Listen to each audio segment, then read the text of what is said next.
Exaltation to the supreme intellect of existence on this beautiful Shabbat day.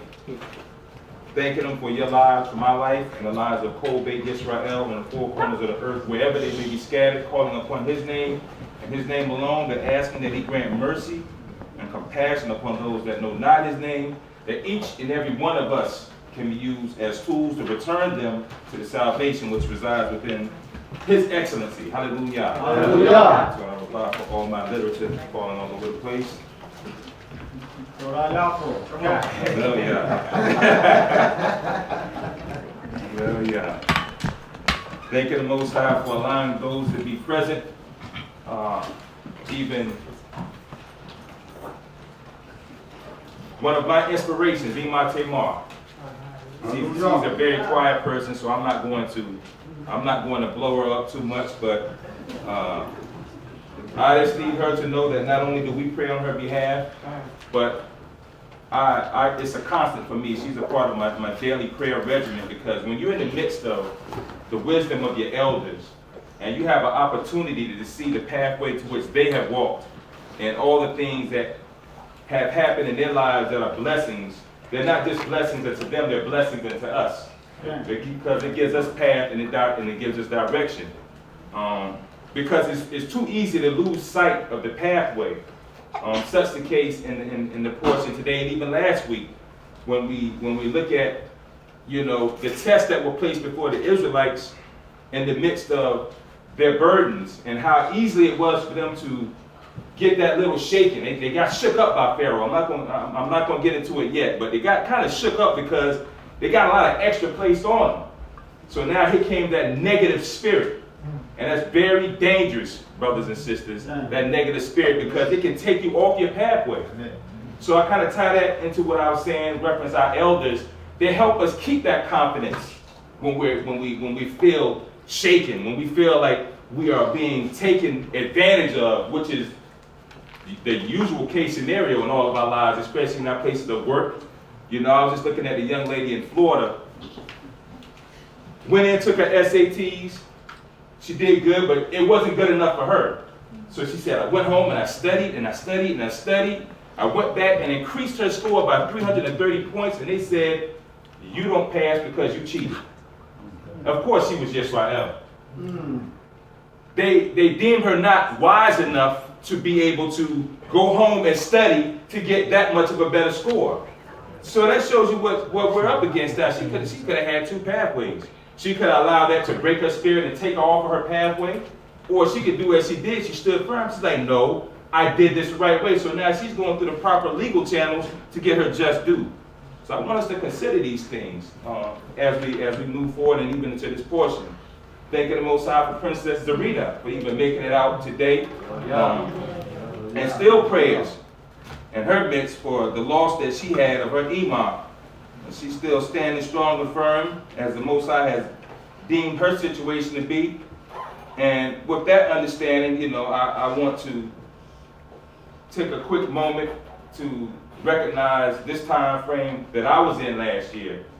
That within the next 2 weeks is when I lost my imam. I can't believe it's already been a year, but I was in the process of caring for her, TORAH, my sister NAAMON, because she would help me in times where my mother was being, let's just say, difficult, and I needed some assistance. Her and Ariel came through and assisted us in the matter, so I don't take these things lightly.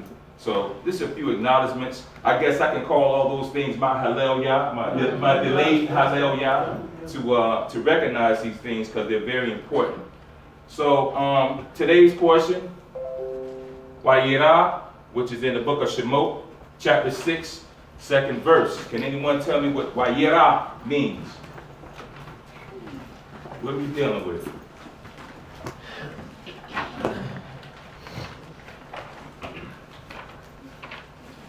Going once? Going twice, not a guess. I heard it. Who said it? Say it again. What was said? All right, maybe I'm hearing things, but I know I heard I appeared. I appeared. Who appeared? Very good. He appeared, and this particular portion acknowledges it to our foreparents in the essence of Abraham, Yitzchak, and Yaakov. But what I want to do, Babak Rashad, can we go back to last week's portion? I want to go back to chapter 5, verse 6, and I want to jump around do a couple leaps to leap us into today's portion for a better understanding. I want us to be completely clear, because what we have is a moment of redemption. We have a moment where the Creator is allowing Moshe to know that this is not just a task that I'm asking you to do or commanding you to do, because he tried to get out of the situation, but Most High, like, no, you were chosen. So this is the pathway that we're gonna walk through. But this is more than just him commanding Moshe to do something. You're a part of this redemptive process. You're gonna go in and you're going to get my people and bring them out of this situation and place them in a position where they can come serve me, and we can actually show the world at large what is intended.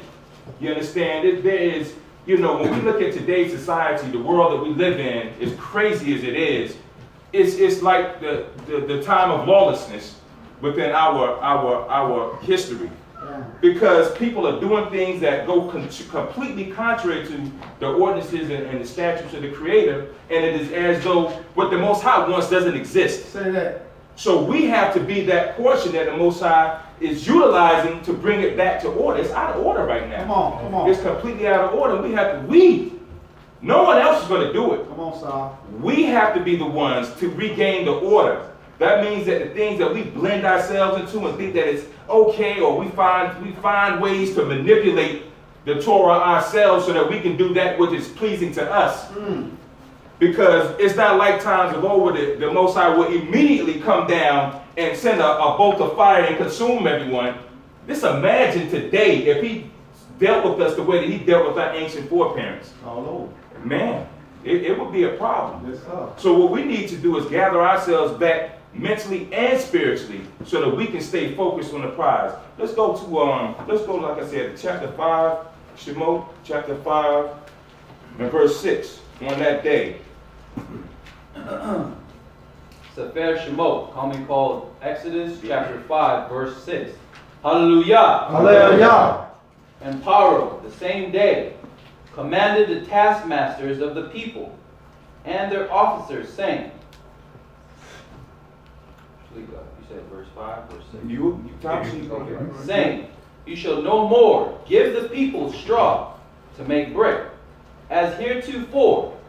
Let them go and gather straw for themselves.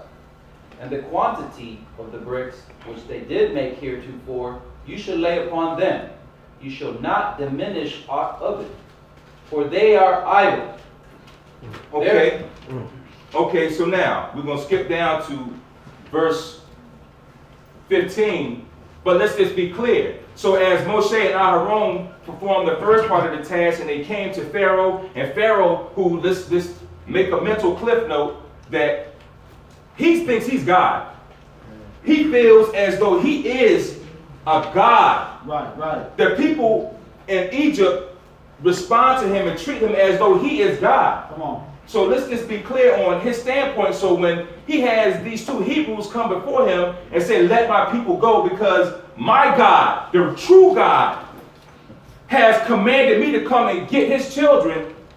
Imagine someone who has that mindset. Right. What God? What are you talking about? And furthermore, who are you to even come to me, at the man that I am, and you little lowly Hebrew, you're going to come in command of my slaves? So this is the byproduct of what I just described. That he said, you know what? We're going to take away this straw, which means it's going to make it more difficult, but you're going to have to maintain the same amount of work.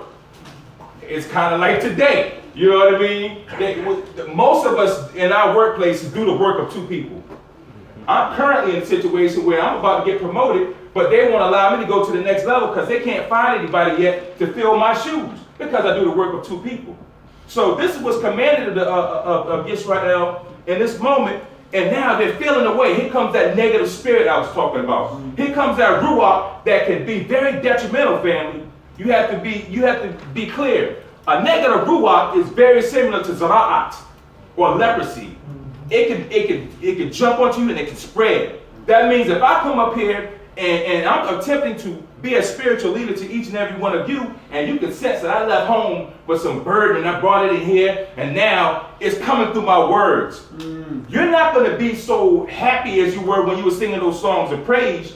You're potentially going to start feeling what it is I'm feeling.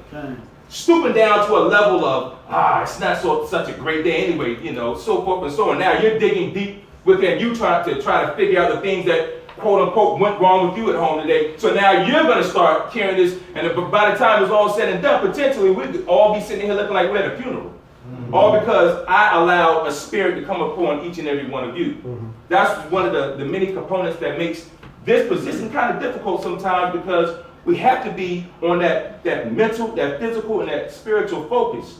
So I pray that we take these examples. Tom Sheik, go to verse 15. Verse 15. Then the officers of the children of Israel came and cried to Pharaoh, saying, Why do you deal thus with your servants? There is no straw given to your servants. And they say to us, Make bricks, and behold, your servants are beaten, but the fault is in your own people. But he said, You are idle. You are idle. Therefore you say, Let us go and do sacrifice to Hashem. Go therefore now and work, for no straw shall be given you, yet shall you deliver the quantity of bread.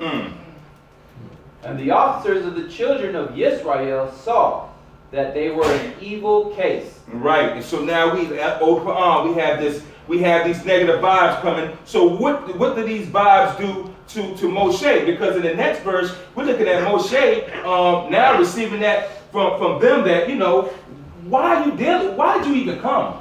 We were good until you came, and now you done stirred stuff up, and things are kind of difficult for us now. Right. And you said you came to help us. Right. So now Moshe is starting to doubt himself. He's like hold up. Well, I got divinely ordained to do this, and I know when I came in, it came from the Father, and I brought it forth, and this is the result. So what does verse 22 say? Verse 22, and Moshe returned to Hashem and said, Yahweh, why have you dealt ill with this people? So now, this is the example that I'm talking about. This is very dangerous grounds that he's treading on, because they place doubt in their heads at their current situation. Now, they allow that same doubt to fall on Moshe to a point where he's coming to the Creator and asking him, why did you set me up for failure? Why? I want us to think about how dangerous a line that he's treading on right there. Now, the understanding is that, I know the task is good. I know what it is to release the children of Israel is a good thing, but it didn't work the way you said it was going to work. Well, that's because the Most High had many different things to handle in order for this one blessing, the release, the redemption of Israel, to even come to fruition. Let's just consider, when we pray for things and we don't see it immediately, it's like, and consider, the children of Israel were crying out to the Most High. And he heard the cries. He's like, I have things to do before I can answer you. So sometimes we pray for things and we don't see them immediately. That's because the Most High has to go over here and either move somebody up or move somebody out to make room for you to get into what it is that you're praying for. He's dealing with a multitude of things on a regular basis. And so let's just consider that.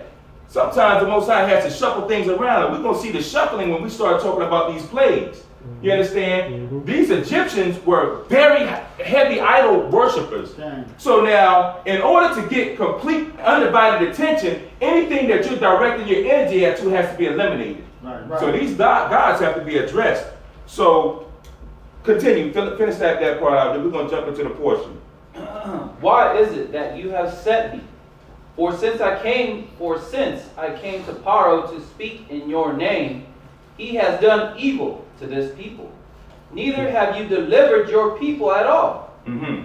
Then Hashem said to Moshe, now shall you see what I will do to Pharaoh. Exactly. For with a strong hand shall he let them go, and with a strong hand shall he drive them out of his land. Hallelujah. And that concluded the portion of last week. So now we hit the continuation page.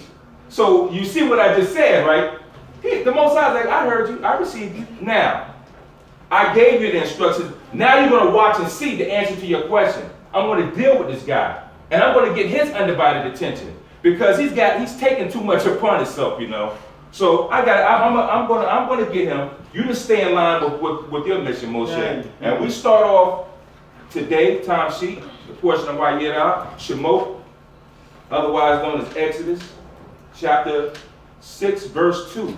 Hallelujah. Hallelujah. And Elohim spoke to Moshe and said to him, I am Yahweh, and I appeared to Abram, to Yitzchak, and to Yaakov by the name of Elohim Almighty, but by my name Yahweh was I not known to them? Let me pause right there, because in my book it reads, the Most High spoke to Moshe and said unto him, I am Hashem. I appeared to Abraham, to Yitzchak, to Yaakov as El Shaddai. Just to be clear, that is a title, not anything more than that. That is a title, a position of understanding. And this is not a new title that even has been in the midst of the children of Israel. This is being spoke with authority from the Most High, because it's kind of like a parent. When we tell a child, this is what it is that I want you to do, and then they question you, it's like, you already know that this is going to work because this is what I do. So when I tell you to do something, Tom, just do it. That means to go to do it. So that's what I expect you to do without a whole bunch of feedback, because you don't know what I know. So when the Most High is delivering this, what he's giving Moshe the understanding is that the patriarchs that came before you, that received the instruction from me, they didn't have an opportunity to see the things come to pass, but they were obedient. They understood that they had divine guidance. So they did what the Most High said, because they said, it's the Most High. I know that this is the proper pathway. And so they did it. So the example he's giving to Moshe is like, listen, they did it and they didn't complain. They didn't murmur. You're before me right now complaining with a chip on your shoulder, and very well can knock the chip and you out of existence. But it's like, nah, I got a portion for you, Moshe. So, I just need you to understand, straight and tighten up. You understand? Because I'm not going to tolerate this type of behavior. We got a mission to adhere to. And there's a lot a lot of portions that are going to be in the midst of this pathway. So he just wants to rattle Moshe's cage, and kind of rebuke him right now. Let him know, listen, you need to get this together. Time sheet. Verse 4. And I have also established my covenant with them, to give them the land of Canaan, the land of their sojourning, in which they sojourn. And I have also heard the groaning of the children of Israel, kept in bondage by Mitzrayim. And I have remembered my covenant. Therefore say to the children of Israel, I am Yahweh, and I will bring you out from under the burdens of Mitzrayim, and I will deliver you out of their bondage. Exactly. So let us consider that today. I oftentimes think about the cries that the Most High is referencing in this moment. Do we not cry out? We sing songs where we're crying out to the Most High. Individually and collectively, we send prayers up to Creator, especially when we feel that oppression weighing heavy on our spirits. It's like, oh, God, please help me. TORAH Rabbi Yehovah Elohim, even for the protection that you give me, but they're really coming at me. I need you, Yah. I need you. That's called a cry. That's a groan. So individually he hears and receives, collectively he hears and he receives them. And so now he's letting Moshe know to let them know. In the midst of whatever it is that you think is a burden, I got you. I'm going to come and get you. But you got to listen to this man. This man is my representation on earth. From the very beginning, he made that clear to Moshe. So when he even tried to avoid the job, the Most High said, you can't avoid this. And I don't want to hear you can't speak. Your brother's going to speak on your behalf. Now go, time sheet. And I will redeem you with an outstretched arm, and with great judgments. And I will take you to me for a people, and I will be to you a Elohim. And you shall know that I am Yahweh your Elohim, who brings you out from under the burdens of Mitzrayim. That's right, with authority. Just know, not just anyone. It's not none of the gods of Egypt. Because I know you were looking over that fence, seeing what they were doing over there with those gods and the things that are rubbing off on you. It's me and me alone that has done this. You're going to be able to reference me in history. That's right. Verse 8. And I will bring you into the land which I swore to give to Abraham, to Yitzchak, and to Yaakov, and I will give it to you for a heritage. I am Yahweh. And Moshe spoke so to the children of Israel, but they hearkened not to Moshe for anguish of Ruach. And for they call it anguish of Ruach. They're not feeling him. They don't want to hear another word he has to say because you got us into this problem situation. Once again, I like highlighting the areas of things I hear that I know my brothers and sisters do in this day and time. When they don't hear it, when things don't go their way, they're quick to be judgmental on how they got into that situation. Just be clear. Time sheet. Verse 10. And Yahweh spoke to Moshe, saying, Go in, speak to Pharaoh, king of Mitzrayim, that he let the children of Israel go out of his land. And Moshe spoke before Yahweh, saying, Behold, the children of Israel have not hearkened to me. How then shall Pharaoh hear me, who am of uncircumcised lips? Right, so he's saying, I'm not, with that last part, he's like, I'm not even worthy. How can I be worthy to do this for you, Yah, and go before Pharaoh to release your people? And they're not even listening to me. We're talking about the highest of high in this land, the one that snaps a finger and is done. Like I said, they're looking at him as God, and Moshe knows this. He knows all about them. So it's like, how if my own people are not listening to me, why would he possibly even want to listen to me? So he has a line of questions he has for the Creator because now his spirit has been broken. He's walking down a pathway that he needs to have his soul rejuvenated. He needs to have something to show him that the Most High Elohim is that power that conquers all. This is that message he has to give to the children of Israel. Okay. Time sheet. Verse 13. And Yahweh spoke to Moshe and to Aharon, and gave them a charge to the children of Israel, and to Pharaoh, king of Mitzrayim, to bring the children of Israel out of the land of Mitzrayim. These are the heads of their fathers' houses. Go ahead. These are the heads of their fathers' houses, the sons of Reuben. Okay, so this is the understanding that now we're going to talk about the mission a little bit more and its bearers. We're going to talk about those that are going to have a major influence as we go through this Torah season, the families, the heads, the chief men, the princes. We're about to go through all these people that have to be addressed so that this mission can be fulfilled. Because once it gets fulfilled, we're even going to have an understanding of how to move. There's things that's going to be happening, and we have to know how to stay in sync. So as we understand, we as a people do, we go to the chief men, the elders, the ZAQEN. You understand? And so this message is going to be brought forth to all the leaders, and we're going to go through these different leaders, the tribes and the heads, and who falls underneath their banner. Time sheet. I just want to say that before you get into all these names to be read. Verse 14. These are the heads of their fathers' houses, the sons of Reuben, the firstborn of Yisrael, Kanuk and Palu, Kezron and Carmi. These are the families of Reuben. And the sons of Shimon, Yemuel and Yamin, and Ohad and Yakin, and Zochar and Shaul, the son of the Canaanite woman. These are the families of Shimeon. And these are the names of the sons of Levi by generations, Gershon and Kohath and Merari. And the years of Levi's life were 137 years. The sons of Gershon, Libni and Shimi. So now we're dealing with the Levitical order. Once again, pay attention to these names because they will be revisited as we continue in our Torah season. The sons of Gershon, Libni and Shimi, according to their families. And the sons of Kohath, Amram and Yitzhar and Kebron and Uziel. And the years of the what he actually just did right there is just name 4 generations that are going to proceed forth as we go through this portion. Continue. And the years of the life of Kohath were 133 years. And the sons of Merari were Machli and Mushi. These are the families of Levi by their generations. And Amram took him Jochebed, his father's sister, to wife. And she bore him Aharon and Moshe.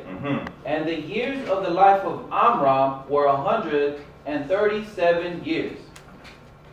And the sons of Yishar, Korach and Nepheg and Zechri. And the sons of Uziel, Mishael and Elzaphan and Sitri. Verse 23. And Aharon took him Elisheba, daughter of Aminadab, sister of Nachshon, to wife. And she bore him Nadab and Abihu, Eleazar and Itamar. And the sons of Korach, Asir and Elkanah and Abi Asaph.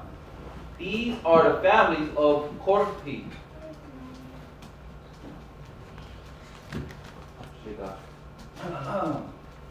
And verse 25. And Eleazar, Aharon's son, took him one of the daughters of Putiel to wife, and she bore him Pinchas.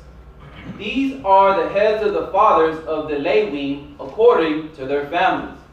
These are that Aharon and Moshe, to whom Yahweh said, Bring out the children of Israel from the land of Mitzrayim according to their hosts. These are they who spoke to Paro, king of Mitzrayim, to bring out the children of Israel from Mitzrayim. These are that Moshe and Aharon. These are that Moshe and Aharon. Your book is reading slightly different, my Lord. What verse are you on? Verse 20, I'm on 28 now. Okay, time sheet. Verse 28. And it came to pass on the day when Yahweh spoke to Moshe in the land of Mitzrayim, that Yahweh spoke to Moshe, saying, I am Yahweh, speak to Paro, king of Mitzrayim, all that I say to you. And Moshe said before Yahweh, Behold, I am of uncircumcised lips, and how shall Paro hearken to me? Exactly. So basically what we had just unfold with all these names once again that were revealed, let's just call them the opening credits. Those that are going to be a part of this redemption process that we're about to spearhead right now. It has to be a complete understanding of each individual and their job description. As the Most High said, I'm going to use you and your brother to get this mission accomplished. And, you know, here's Moshe again getting kind of cold. His feet are getting kind of cold. He's feeling as though his lips, his words are not righteous enough or not good enough to carry out the task. But the Most High sees different. And he's going to continue working with Moshe and try to build up his spirit over on my brother. Question. Okay, I want to go back up. You can focus reading. I had a question, probably like 10 verses. I'm sorry. No, it's all right. It's my why were the years of Levi, Kohath, and Amram given?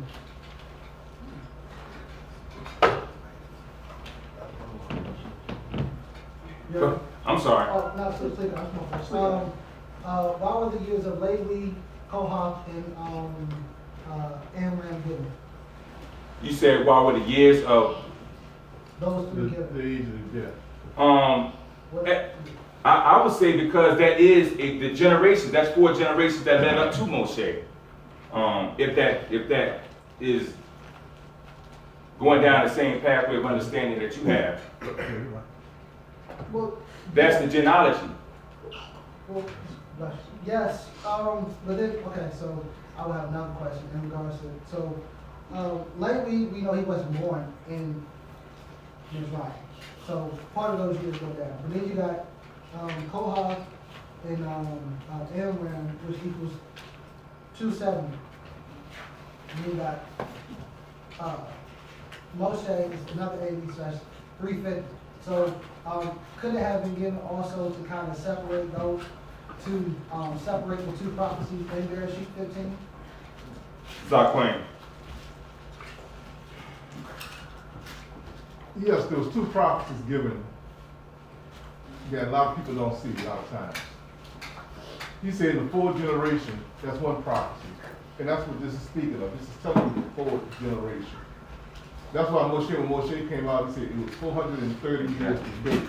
That was from the time he told it to him. Because you got to remember, a generation for Abraham is not a generation for us. We understand a generation from father to son. But that's not how they viewed a generation then. A generation was 100 years because Abraham was 100 years. And they had his son. So every 100 years was a generation. So he said 400 years.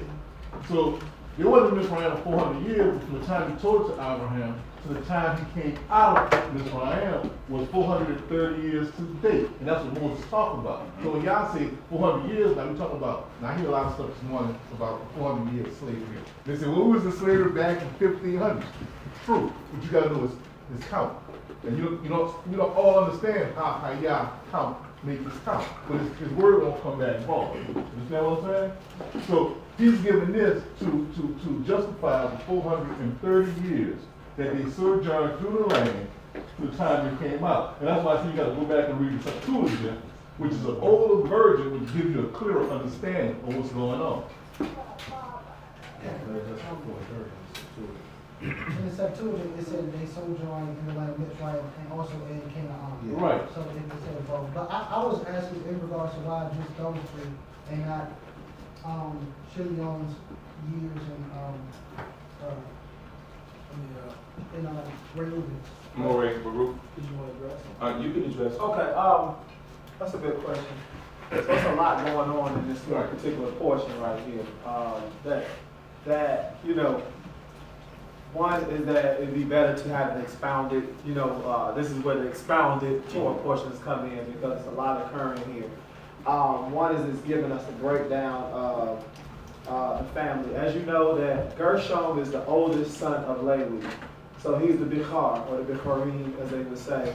He's the firstborn, so technically the blessing of Levi would go to Gershom, right? Kohath is the middle child. So Kohath, which is very interesting, you have Kohath and then you have Merari. So of course we know that Kohath is the progenitor of Amram, who is the progenitor of who? Aharon, right? You say Moshe, right? But Aharon is the what? He's the firstborn. He's the Vikar, which is why Most High is like, go get with your brother. Your brother know how to talk. He knows the movements. He knows the ways because he's the firstborn. So he's already been trained by Kohath, who is the son of Lewi. You see what I'm saying? So they already now. As far as the age-wise, I would give the example of one is that this is these are the progenitors of the priesthood. You see what I'm saying? When the Torah does that, it's normally trying to hone you in on a particular, it's trying to focus you now, like, family, which is also why it says that Aharon, it went to another side bar and said that Aharon was married. Elisheba, right? Or Elisheba, as some people would say, right? Why does it make that mention of him being born, him being married to Elisheba, right?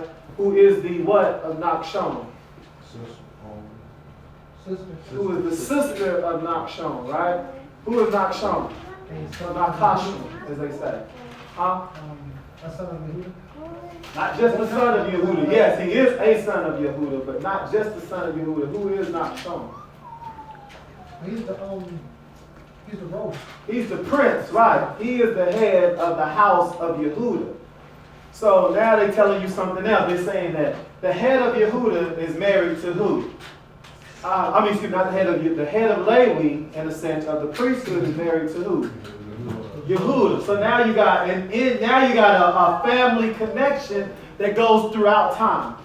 So now you got a household connection. You got Elisheba, who's a princess, because she's married to the prince. She's the sister of the prince, you see what I'm saying, which would be Nachshon. So now she's a princess who marries a Lewi prince, you see what I'm saying? So now you got the households being connected, which is setting us up for, in terms of later on. So I would say that one aspect of the age is, yes, you can look at it from the aspect of how many years were they in servitude or stricken labor in Mitzrayim, which would not equal 400 years. right? So it lets you know right there, just by doing math, is that we have to look at a bigger picture when Yah says the 430 years. Yes, it's obvious, the mathematics tell you that. And also showing, it's just homing you in on that family. It's saying, because Kohath is not the firstborn of Levi, Gershon is. But Kohath is chosen. He was 130, one was 133, I believe it was Amram was 130, or Kohath was one of them, 133. So it's homing you in. Do you want to say something? Yeah. Would you? Okay, go ahead, Imam. Shabbat shalom, Mr. Shabbat Thomas. shalom. Also, to bounce off what you were saying, Norman, is that you're gonna see where each of these, sons have a very strict responsibility in the Beit Knesset. Okay. They are the leaders, and there are specific jobs that each one of these families are going to have. Okay. Merari, Kohath, all of them. And their responsibilities are not the same. And each one cannot violate the other. Because they would only have to drop that. So he's putting it out there for you so that you will be able to see that this is going to be your leadership, basically. So who I'm going to utilize when time comes. What is the tabernacle or the but they're significant, including Yeshiva, Yehuda, being the kingship. All of that's going to come from these particular lines that he's giving it to you head on. As when he establishes a prophet to come, he lets you know within the scriptures from the very beginning that something is going to happen. So stay focused, basically, that's what it's saying. Because they're all significant. That particular line of people. King, very good point, Princess, and us understanding once again that as we progress into this Torah season, we're going to get to that point with the building of the Mishkan, and we're going to see that these tribes, these Levitical tribes that we're talking about, as Princess said, had their own individual roles, whether it was dealing with the holiest, the holy area rather, and those that were designated to hang the curtains, and those that had their different jobs. You know, if you did not have the job of dealing with holy artifacts, you're kind of playing with your life. So it's important that at this stage, we're understanding that I have an elder named ZAQEN Yekesquiel. One of the things he used to always say, and probably still does to this day, is know your personnel. So this is the personnel being introduced. And now when we get further into this Torah season, this is just an introduction to the redemption process. And it's stages that we're going to go through, but now it's the lineup. Before you start playing the game, they show you all the players on the team. They show their stats. They show everything what they bring to the team. So these are our stats. This is our foundation, and it's very important to understand and have them addressed by name and by tribe, because these are the people that Moshe has to go and address before we proceed any further. Okay. Shabbat shalom. Shabbat shalom. Just to add to everybody saying, so like when you see like numbers like that, and then like if you study like the Gematria and stuff like that, 137 is HaKohen, HaLevi, right? So that's the chosen house. Okay, Amram and Levi, they both lived to be 137. That's what it said. So here's a question: is every Levi a Kohen? Well, the Kohen has to be what? 11. Okay, you feel what I'm saying? So whenever you see stuff like that, this is letting you know, it's putting the sign or the stamp on it that one, this is the chosen house, all right, and two, you're dealing with, as Sar said, a specific brand of people for a specific casting. It's kind of what Imam was just talking about, all right.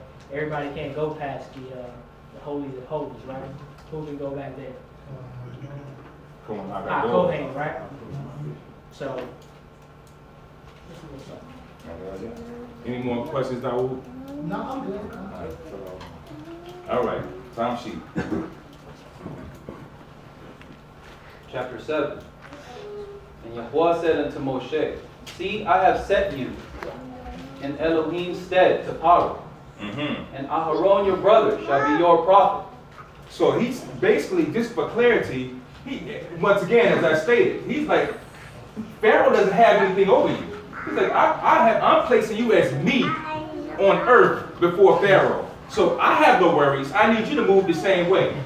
Time sheet. Verse 2. You shall speak all that I command you. That's right. And Aharon your brother shall speak unto Pharaoh, that he let the children of Israel go out of his land. Right. So he's like, Moses said, I'm going to feed you the instruction, and now your brother's going to articulate it to Pharaoh so we can get some results. And thou wilt harden Pharaoh's heart, and multiply my signs and my wonders in the land of Egypt. But Pharaoh will not hearken unto you, and I will lay my hand upon Egypt, and bring forth my host, my people, the children of Israel, out of the land of Mitzrayim by great judgments. And the mystery shall know that I am Yahweh when I stretch forth my hand upon Mitzrayim and bring out the children of Israel from among them. And Moshe and Aharon did so, and Yahweh commanded them, so they did. I need you to go back to 3. Verse 3. Yes, because I didn't see you go through that one real quick. Chapter 7, verse 3. And I will harden Pharaoh's heart and multiply my signs. Okay, so now I want to stop right there because we have something very interesting going on here. Something has to transpire so that Pharaoh can get the instruction and play his position, and so that the Most High can also get that which he has planned to accomplish. It's going to be a clash that has to go on here. So when it says, but I shall harden Pharaoh's heart, in Ivrit it's akushe, which means to harden. But I want us to go a little bit deeper than that, because I utilize the term, which means the same thing as harden, kazak, which means to strengthen, and it also means harden. So when you're talking about the Most High, he has to deal with now the psyche of Pharaoh. Why would he have to deal with the psyche of Pharaoh? The psyche has 3 parts: the id, or the primitive, instinctual part of the mind, and the aggressive side that drives hidden memories. The second part of the human psyche is the superego, which operates as a moral conscience. And the final part is the ego, the realistic part that meditates between the desires of the id and the ego. So wow. So now let's take everything I just said. Because as we rewind the tape of understanding back, Pharaoh thinks he's God. Okay. So now the Most High, in order to harden this, he has to intensify that. I'm God. I'm God. I'm untouchable. I'm God. That's called ego. Okay. So he just took it to all types of levels. So now this is what is before Moshe and Aharon. This super ego. That's the hardening of the heart. I don't hear you. Just like how when you came to me, he's like, who are you? You know, get away from me. This is my possession. So now he had to intensify that, because what is he going to do? He's going to break it all down. He's got not only the undivided attention of the Egyptians, but now he has the undivided attention of the Hebrews. It's a lot at stake here. He has to boast it all up, because the Most High is going to deflate it all when he starts going through these different plagues. And when he goes to these different plagues, he's going to address each one of these gods. And then it's going to be a moment of a transformation for the mindset of anyone that might be in the land of Mitzrayim. Time sheet. Verse 3. And I will harden Pharaoh's heart, and multiply my signs and my wonders in the land of Egypt. But Pharaoh will not hearken unto you. And I will lay my hand upon Egypt, and bring forth my host, my people, the children of Israel, out of the land of Egypt by great judgments. And the Egyptians shall know that I am Yahweh when I stretch forth my hand upon Egypt and bring out the children of Israel Exactly. from among them. And so now, when you think about the fact that, what he did say? He said now, read the last verse. Verse 5. And the Egyptians shall know that I am Yahweh when I stretch forth my hand upon That's right. So he said the Egyptians will know that I'm Yehovah. You understand? What does that mean? Anyone? What could that possibly mean? Clarify. Just clarify, this is all that idolatry worship and all Right. that trust in all the gods of Egypt and Pharaoh himself as a man god. He's clarifying and knocking off the box. Hey, look, I did this. My stamp, like Jorge said, my stamp is here, man. Mhm. No question about who you are performing the acts. King. Yes, sir. Exodus 7, verse 1, where it says, "And the Lord said unto Moshe, See, I have made thee a god to Pharaoh, and Aaron or Aaron, thy brother, shall be thy prophet." Is that now starting the prophet series, I would say, later on throughout the Bible? Like at Samuel and then Chronicles and the Kings. Is that starting the prophet series? Is he the first prophet, you would say? That's a very good question. I'm gonna have to meditate on that one because I might give conjecture. It makes sense what you're saying, but did you all, first of all, hear the question? Yeah. The question is, with this, when you go to chapter 7 and verse 1, and it says, Hashem said unto Moshe, See, I have made you a master over Pharaoh and Aaron, your brother shall be your spokesman. You shall speak everything that I have commanded to you, and Aaron, your brother, shall speak to Pharaoh that he should send the children of Israel from this land. The question is this the beginning of prophecy, of the prophets, rather, the Nevi'im? Is this beginning of what we would know later on as we go down into the Torah structure, the beginning of what we would look at as the prophets? Well, I thought I saw you, but ZAQEN. Wait, we'll go first. Okay, if we read, he sent the prophets to straighten Israel out. The prophets wasn't, he didn't send the prophets to fix everybody else, he sent the prophets to fix Israel. Mhm. Tell them what was coming and what he was heading into, what he was doing, and return back. This situation where he's sending Moshe and Pharaoh, he's striking the Pharaoh and letting Pharaoh know that what you got on you is more than what I got. And because of what I got, this is how Pharaoh gonna do you. Pharaoh gonna view you as something very important, and your brother's gonna be just as important because he's gonna be the one that's gonna speak for you. So the person that speaks for you, and when he talks, it comes true. You see what I'm saying? So to Pharaoh, that was to him, but that's not to Israel right now because Israel has done the thing that they had done to be in the position that they're in, where you have to send judges and prophets and stuff like that nature to fix them. Did that answer your question?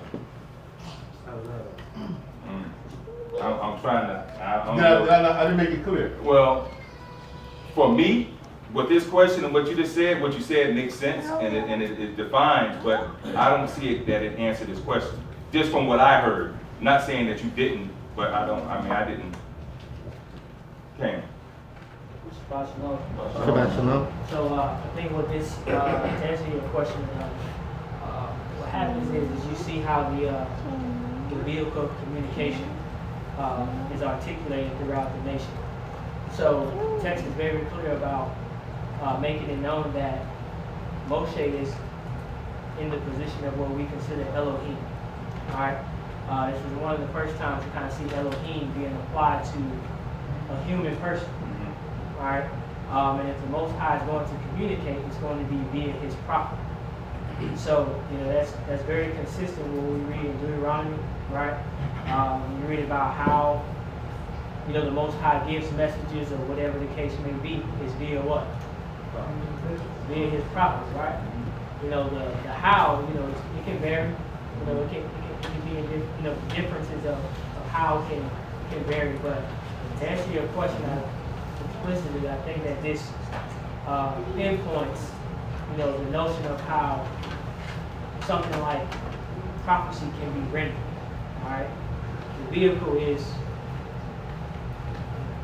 an individual. It can be an individual, right? But it stems from Elohim. You understand what I'm saying? But it's like I'm getting good messages, but it's still not like answering the real question. Is this where prophecy starts? Is this the structure of the prophets now? Is this. When you say structure, what do you mean? So when I say the structure, it's just the beginning of the prophet saying that No, this is a not. person that's going This is to. not the beginning of the prophet. Abraham was a prophet. Okay. Jacob was a prophet. Okay. You know what I mean? Now you're getting into the particulars of how something like prophecy works within the nation.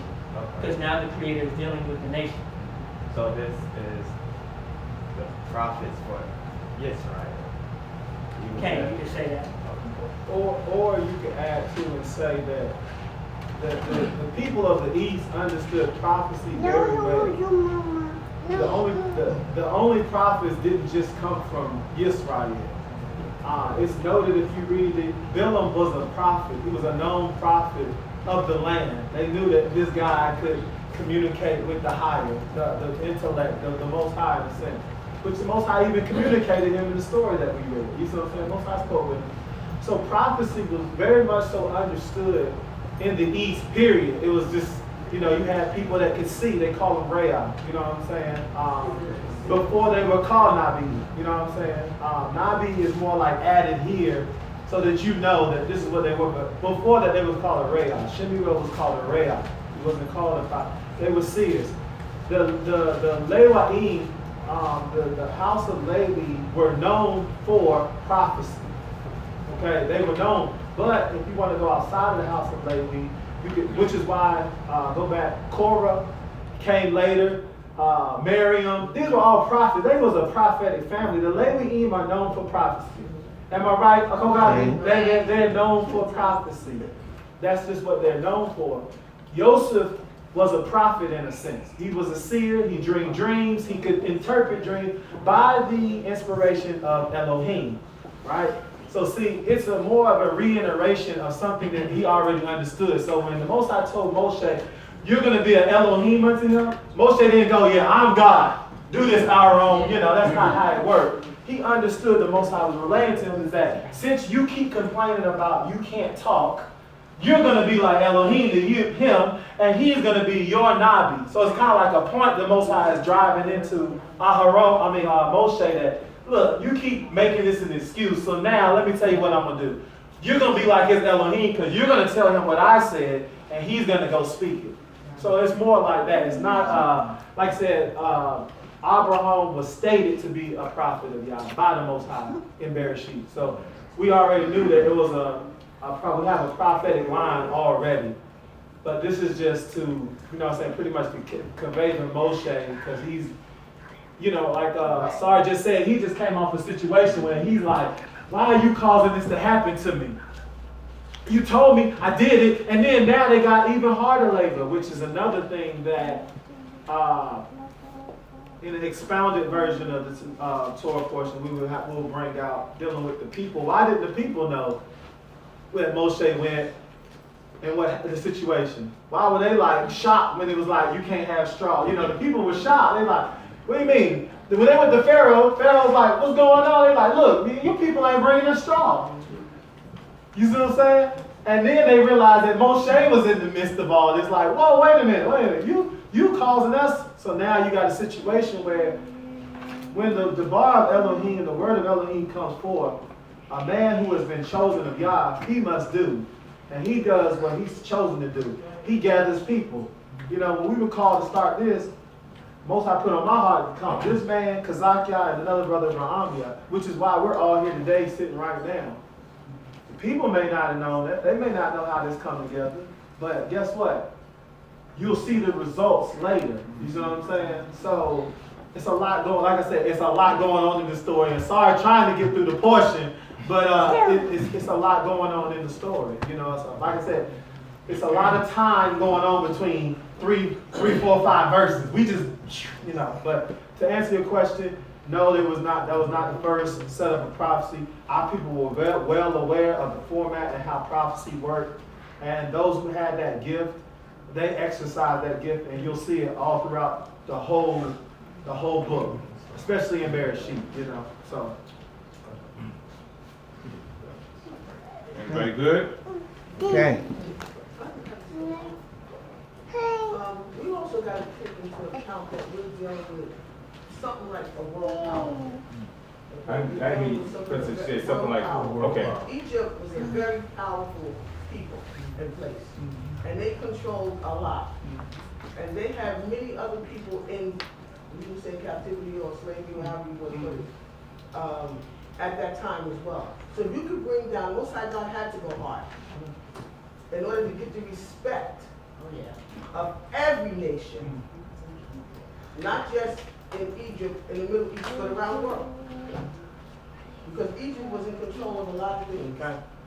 Sciences, spirituality, of course they know about prophetics and prophecy. Egypt was a very powerful nation. So in order, when they say the Egyptians, so that he can put his, the Egyptians have to come to know, that's so that everybody can come to know. Because Egypt was teaching everybody. And feeding everybody. That's right. America gotta know. Everybody got to know. And it's no different than it is today with Trump. Everybody got to know. World stage. So I just want to leave that there. Leave it right there. That's right.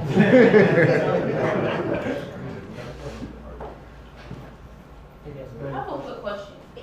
So prophecy is when you can like see the future and you're able to tell other people what's gonna happen before it happens. Not necessarily. So By definition, when someone proclaims something to happen in the name of the Creator and that it's going to come to pass, if it comes to pass in conjunction with the Creator, that is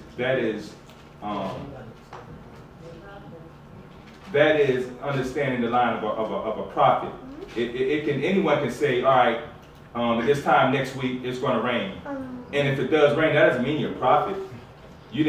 First off, you didn't invoke the name of the Creator, and you have to have a relationship with the Creator in the midst of the situation. So, does somebody want to add on to what it is that I'm trying to say it for understanding? You got a couple categories of like what you call like seers, right? You got nabis, you got people that are seers, right? And there's a term that the prophet Yirmiyahu used. He says like standing in the council of Elohim. Everybody don't stand in the council of Elohim. You know what I'm saying? So like you got to be commissioned, which is kind of what you see happening with Moshe and Aaron, so to speak. You know, this wasn't unique in terms of, well, it was unique at this point because it's the nation, right? But the ability to do these things that we talk about when you say something like prophecy and how we kind of skew the lines to the understanding that we have of it today. You know, seers, I mean, you know, you got people that daydream. You got people that see things in the night. You know, you got people, you know what I'm saying? So there's a lot of different terminology associated with something like prophecy. So, and it's, you know, it's regulated to very, very interpersonal relationships, you know, in terms of the individual and Elohim. And then, you know, you talk about how that's dealt with in Israel. That's probably a different conversation altogether. Right? So, One aspect of prophecy that is normally forgotten about is the interpretation side. Whereas a person can be prophesying when they're just relaying, it'll almost sound like they're praising Yah. You know what I'm saying? But they're actually professing something or giving interpretation to something. You know, like the Most High has roared down. He has rained upon our enemies. He has this, and they're just going on what people may look at and say a rant, but they're actually what they're prophesying. So that's another level of prophecy. That's why I said no, not always necessarily, well, you don't do this, this is going to happen. Or most likely, sometimes it's just an aspect of, it may seem like praise or a rant, righteous rant, I'm going to use that term, but they consider that prophecy. When something comes upon you and you just start speaking in his praises, that can be a term, a sign of prophecy or something, being led by the Lord, speaking through the Lord. And the Most High even made it clear in this day and time that we live in now, as seers. You know, they could be that guy across the street at the fish market that has a message to bring forth to you.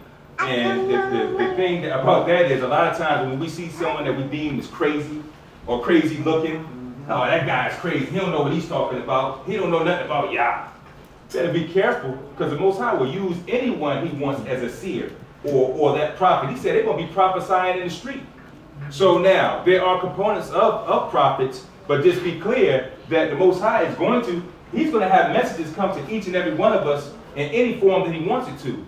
So I would ask you to engage in thought before you write something off that comes at you. If anyone comes to me, anyone, and they say anything, first off, for me personally, if it has some wisdom in it, that person has become invisible. I'm like, all right, Torah, after you finish doing what you do, you can go your way because you did something very important for me. You gave me a message. Now it's on me to go home and dissect that message, meditate on that message, and find out what the Father is truly saying through that person for me. It might not even be of that person. That person could be done. The Most High could have jumped into the spirit of that person to just cross my pathway, give me that, and they kept going down. They don't even know what happened. They don't know why he said it to me, but I have to receive that. So there's many, as Maury Malaki said, there's many different levels. Well, I'm sorry, Maury Baruch said, there's many different levels of both of them, of prophecies and being prophetic. So, I mean, y'all are asking some very good, intense questions today. You making my frontal lobe kind of vibrate a little bit. Pulsating a little bit. There's a pulsation going on. All right, time sheet. Verse 5.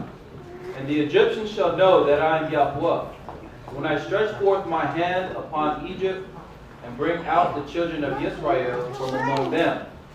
And Moshe and Aaron did so, as Yahweh commanded them. So did they. And Moshe was 80 years old, and Aaron 83 years old, when they spoke unto Pharaoh. And Yahweh spoke unto Moshe and unto Aaron, saying, when Pharaoh shall speak unto you, saying, show a wonder for you, then you shall say unto Aaron, take your rod and cast it down before Pharaoh, that it become a serpent. Okay, now we're going to stop right there. Stop right there. So, question. At the very top, there's two different things. Sorry. Right there's our point. And for those that have the Hebrew English in the books, you might want to go there so you can bring forth an understanding. Because when we go to Exodus 4 and verse 3, it is referenced, the same type activity with that rod is referenced as Lanakash, and in this moment it's referenced as Latanim. We're talking about the same rod. And it says snake in both parts, but they have different meanings. In the meaning when the Most High first addressed Moshe at the burning bush, and he's trying to explain all the different details of what's going to go on, he had to ask Moshe to put that staff down on the ground. It turned into what he said was in Ivrit Lanakash, and then in this portion right here where we're dealing with Pharaoh, it is Tanim, La Tanim, which means a crocodile and a snake. Why are we talking about the same staff in two different situations for two different purposes? Anyone? Why is it a snake here and a crocodile here? That's another reason why the Ivrit is very important. Because in both parts it says snake, so now we're thinking it's a snake for both parts. You look like you want to, my Lord, like you want to answer. Don't be scared. You're going to wait. You want somebody else to throw that rod out there. Okay. Brother Jay. Shalom, everybody. Shalom. I would think that, when Yah was dealing with Moshe, he didn't want to turn into a crocodile because that's a level. And it's like a little bigger than a snake. So in Pharaoh's instance, he turned it into a crocodile so Pharaoh could see the certain levels. Because a snake is pretty good, but a crocodile is like the best thing to use. Like, you know what I'm saying? So Pharaoh can feel that's a level, changing from a crocodile to a snake. Interesting Situation. Okay. Well, I don't know the animal kingdom as far as does crocodiles eat snakes or anything like that. But I would think when he went into Pharaoh's temple or palace and he threw the rod down and it turned, into a crocodile, and then Pharaoh's seers or their magicians turned it into snakes. It just devoured them, and it showed the difference in powers between the true God and Pharaoh. Very good.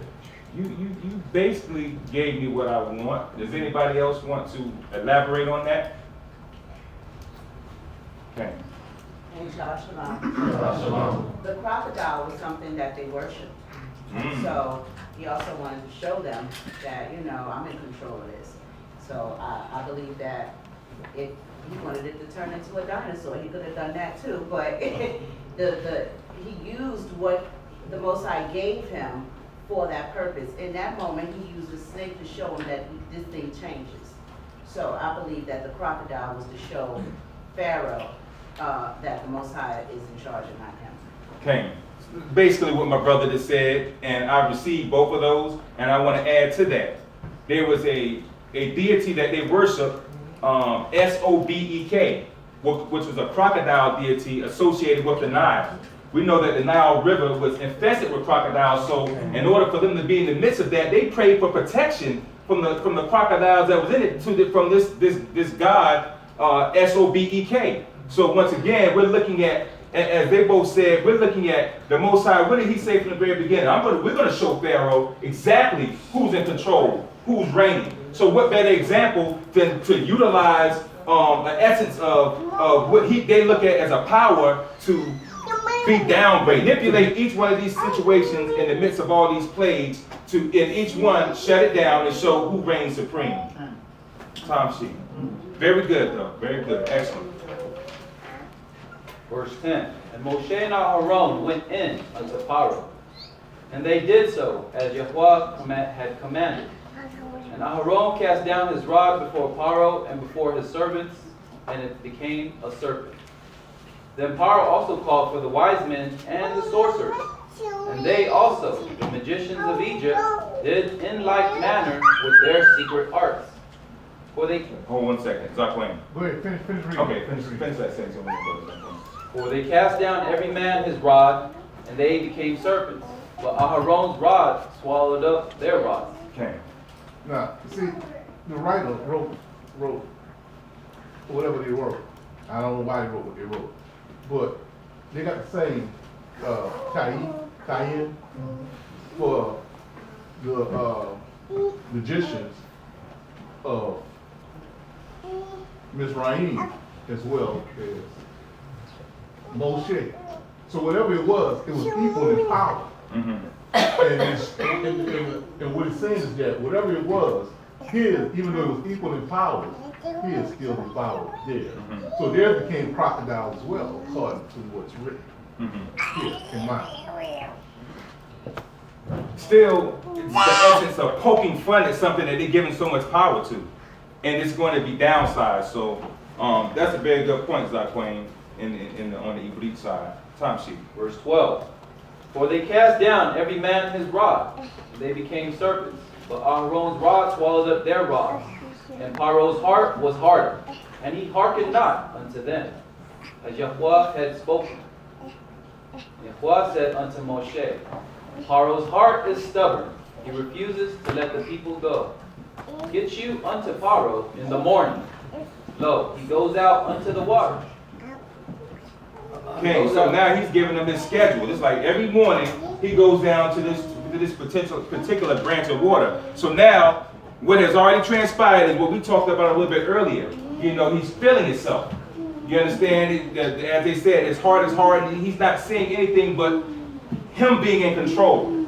And each step in this process, a level of his power and his control is going to be taken away, so that when we get to this 10th plague, we're going to see how he reacts, and how his once ego, super ego, his psyche has now been broken down to what we would call humility. He's going to get humbled at the end of all this, but it's a process that he has to get him through the midst of. Time sheet. Verse 16. And you shall say unto him, Yahweh the Elohim of the Hebrews has sent me unto you, saying, Let my people go, that they may serve me in the wilderness. And behold, hitherto you have not hearkened. Thus says Yahuwah, in this you shall know that I am Yahuwah. Behold, I will smite with the rod that is in my hand upon the waters which are in the river, and they shall turn into blood. And the fish that are in the river shall die, and the river shall become foul. And the Egyptians shall loathe to drink water from the river. And Yahuwah said unto Moshe, Pause. Right there. Took a time out. Now, I have listed the deities that are addressed in each one of these plagues. Now, I'm going to allow you to know that this is something, it's very, very in-depth. I'm just tipping the surface with the information I have right here. It would behoove each and every one of us to, if you can just write down the names of the deities, do your own research, because it really gets in depth. In fact, through one deity, after you get down to about the third plague, the Most High deals, it's like 3 or 4 different deities on each one deity. You're talking about him knocking down 4 gods at a time. It's very in-depth. I mean, because of time constraints, I didn't go that far, but I just wanted to give us a basic understanding of the deities that are addressed, because the Most High didn't just allow these things to happen haphazardly. There was a purpose for him actually utilizing the actual forms that he did in the plagues. So for the first plague, the god's name is Hapi, which is a god of the annual flooding, which brought forth flood waters from the Nile into the land. When that transpired, there was fertile soil that came forth. So now they're looking at it like they were blessed. Like this is a blessed situation. So they're relying on this God to bring forth the annual flooding. So what did the Most High do with that first plague? It turned into blood. How fertile is that soil going to be, my Lord? You understand? It's showing you it's a toxic situation, and the Most High has addressed your person. Everything that you want to think is above me, I'm going to show you that it's not. So we address that with the blood. That's plague number 1. Tom sheet. Verse 19. And Yahuwah said unto Moshe, say unto Aharon, take your rod and stretch out your hand over the waters of Egypt, over their rivers, over their streams, and over their pools, and over all their ponds of water, that they may become blood. And there shall be blood throughout all the lands of Egypt, both in vessels of wood and in vessels of stone. And Moshe and Aharon did so, as Yahuwah commanded. And he lifted up the rod, and smote the waters that were in the river in the sight of Paro, and in the sight of his servants. And all the waters that were in the river were turned to blood. And the fish that were in the river died. And the river became foul, and the Egyptians could not drink water from the river. And the blood was throughout all the land of Egypt. And the magicians of Egypt did in like manner with their secret arts. And Paro's heart was hardened, and he hearkened not unto them, as Yahuwah had spoken. Okay, so now, once again, we have him very confident in his position, referring to Pharaoh. This is something, but it's not enough to break me. I'm God, remember? So he's not really, that wasn't enough to break him down. But when we look at all this blood that went throughout all these different chambers and these borders, we look at blood as the life. So perhaps we could look at it the Most High saying, I will cut your life off. I'll cut your lifeline off, Egypt, until you understand who's truly in control. Because once again, what we're doing is we're dissecting the thought that there's anything besides the Most High that reigns supreme. So now we're hitting you from all angles. Time sheet. Verse 23. And Paro turned and went into his house. Neither did he lay even to this to heart. And all the Egyptians digged round about the river for water to drink, for they could not drink of the water of the river. And 7 days were fulfilled after Yahuwah spoke unto Moshe. Go in unto Paro and say unto him, thus says Yahuwah, let my people go. Now, this be in complete understanding of how the Most High is doing this. The Most High is like, it's going to be a whole cycle to go before you approach him again. 7 days. We're gonna make this each cycle complete, and we're gonna come before him, and we're gonna give him an opportune chance to come forward with understanding that you don't reign supreme, and nothing that you serve reigns supreme. So now, this time sheet. Go in unto Paro and say unto him, thus says Yahuwah, Let my people go that they may serve me. And if you refuse to let them go, behold, I will smite all your borders with frogs.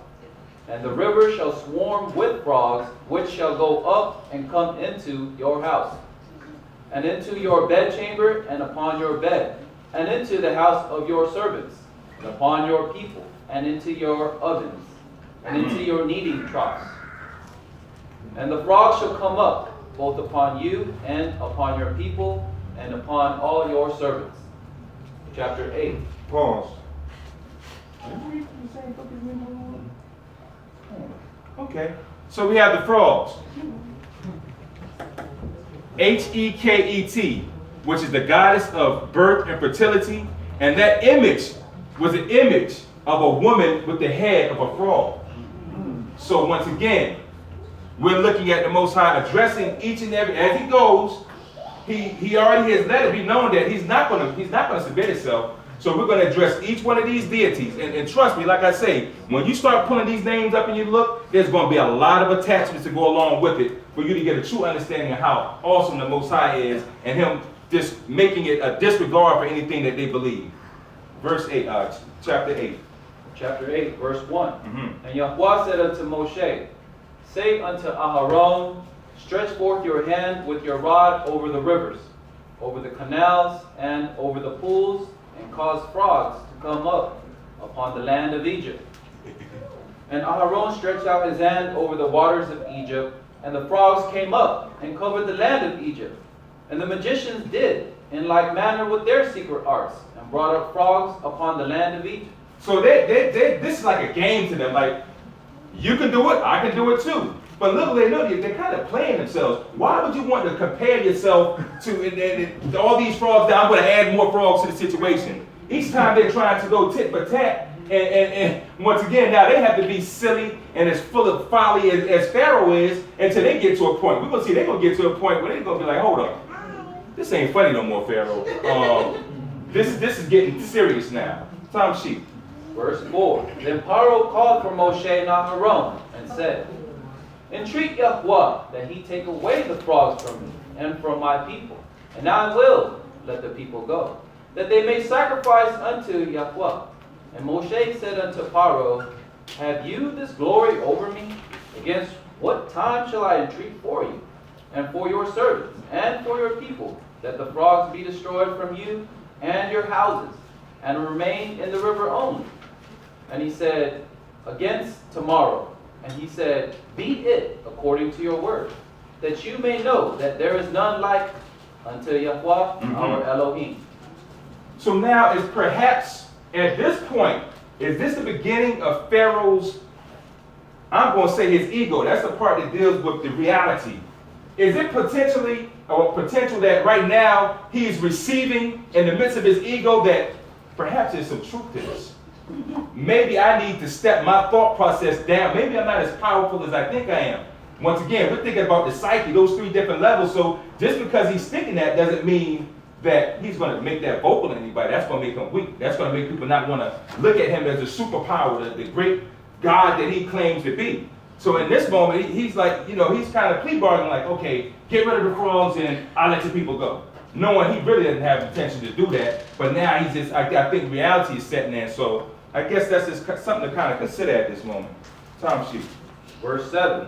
And the frogs shall depart from you, and from your houses, and from your servants, and from your people. They shall remain in the river only. And Moshe and Aharon went out from Paro, and Moshe cried unto Yahweh concerning the frogs, which he had brought upon Paro. And Yahweh did according to the word of Moshe. And the frogs died out of the houses, out of the courts, and out of the fields. And they gathered them together in heaps, and the land stank. But when Paro saw that there was respite, he hardened his heart, and hearkened not unto them. So now he's got what he wants, so now he's feeling himself again. He's like, good, I'm in control again. I got that stuff out of there. Nobody has to question me about being the man that I proclaim to be and ask, why are all these frogs about this place? We got rid of them, and so now I'm good again. So now, once again, this ego is going to start trying to find another position. King. Question, this might be a stupid question. It's never a stupid question. I noticed that Moshe, after the plagues were brought on, Moshe would go and ask the Most High to remove it. What was the reason for him asking the Most High to remove it, instead of waiting for the Most High to say, okay, I'm going to stop it? Well, what I would personally say in that matter is that from his perspective, once again, you're looking at somebody who had a completely hardened heart and wasn't even trying to hear nothing that Moshe was saying. And so now he's getting some results. He's actually getting this guy that once was hard, you know, his heart hardened, saying, okay. Listen, I'll do what you say, just do this. So now, I mean, I would just say perhaps he's taking his word at this point. Even though he has to go through the motions to find out that his word is not bond. But he said he was going to do it, so now, you got to realize, this is something new for Moshe. You understand? It's kind of like when you get instructions on something and you have faith in that which this Torah. Let's use the Torah as a prime example. That's what we're talking about. There's a lot of things that we have placed before us on a regular basis that we have to rely on our faith in the Creator to know that He's going to make it happen. So it's like once you fulfill that which you know that is in alignment with this Torah and you're waiting for your results, you know, that's why you're waiting for your results. You're waiting for the Most High to deliver. So for this new mission that he has, you know, he's going to bring it to the Father because for all he knew, he's going to bring it to the Father and he was going to be in complete compliance. But, I mean, of course, he had to find out that was not the case scenario. ZAQEN. If you pay attention closely, everything Moshe and Aharon done up to this point, Pharaoh's musicians or wizards or whatever you want to call them, they did as well. Like when he, mirrors or whatever he did to bring out the crocodiles or release the cages into the frogs. Mm-hmm. But we can do that too. Mm-hmm. So if we can do it, that don't make you anything special. Right. So now he said, okay, get rid of it. Oh, we can't get rid of it. Mm-hmm. Now you got to call on somebody who can get rid of it. Mm-hmm. Now you establish the difference between the two. There's a separation going on. Very good point. ZAQEN, with what you just said, there's a separation going on. If you're going tit for tat, that means you can remove them too. You understand? And we see that was not the case. I can bring them forth, but I can't retract them. So now we're bringing forth an understanding of who's truly in charge. We're working on behalf of the Creator. They're working on behalf of Pharaoh, who has no wins in this situation. They are even, and let's just consider this, family. There was a mixed multitude that came out of Egypt. So perhaps at this time, when you're sitting there even as an Egyptian and you're saying, oh wow, I thought that he had all these powers and they couldn't even remove frogs or what have you in this midst, and the Hebrews, they could. You know what? Maybe we need to go over there with them Hebrews. Because it's starting to see signs that he's not a man, he's not that man that they're placing him to be. He's not as powerful as he's proclaiming to be. So I just wanted, once again, I want us to consider that. Because as ZAQEN said, there is a distinct separation that is made in this moment. And so now this is where those that have wisdom may act on that wisdom. Cain. He also, first of all, Most High made Moshe Elohim on earth. But he wanted to make sure Pharaoh understood that I am not Elohim. The Most High is the power that I go to. So I'll ask him for you. I'll see what he says. You know, that type of thing. Because he needed to be put in his place. Pharaoh, like you said, all these men are working on his behalf. But Moshe is working for the Most High and for the nation of Israel that he's about to release. And all the nations that are watching this interaction, they need to know as well that Moshe is not Elohim. Then we got to make that separation. Okay. So that's why he had to ask the Creator. All right, time sheet. Verse 12. And Yahweh said unto Moshe, say unto Aharon, stretch out your rod, and smite the dust of the earth, that it may become gnats throughout all the land of Egypt. Okay, so now we have GEB is the name of the deity, the God of earth. And so they expected things to come about from this God, GEB, and what better way to address him than to smoke the dust of the earth. He's dealing directly with the source that they were relying on to bring forth that which they had in their midst. So, you know, once again, everything is calculated based upon how the Most High is addressing each one of these gods. And that's another one that you're going to find several different spin-offs. There's a lot of attachments to each one of these deities that once you do your own research, you see how in depth this actually goes. Time sheet. Verse 13. And they did so, and Aharon stretched out his hand with his rod, and smote the dust of the earth, and there were gnats upon man and upon beast. All the dust of the earth became gnats throughout all the land of Egypt. And the magicians did so with their secret arts to bring forth gnats, but they could not. And there were gnats upon man and upon beast. Then the magician said unto Pharaoh, This is the finger of Elohim. And Pharaoh's heart was hardened, and he hearkened not unto them, as Yahweh had spoken. No, you go ahead. Well, I got a question, then I got a remark. Okay, hold on for a second. Okay, so now, we have that wisdom actually kicking in. Because now they're saying, you know what, maybe this is the hand of the true God in this moment. Because it's like this is being consecutive now. You know, that you can't remove these things that you brought forth, as our queen said. You know, and so where are you going to start laying your faith? Where are you going to start laying your trust? It's like there's results. We got results now. And so now it's coming from a source. What is this source? This man and his brother have come before us, and they've done things that we can't do, that we can't retract. And they say they're doing it on behalf of their God. So it appears that, you know, we already 2 down. You understand? We got 2 strikes already. We got 2 of the sources that we look to help us, to provide for us, to keep us in protection, have been wiped out.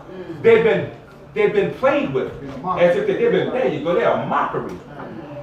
This is a serious time right now. Cain, Okay, so based on what you said, I don't like to ask my question yet, but I do get my comment. So it was, why did they say it was the finger of Elohim?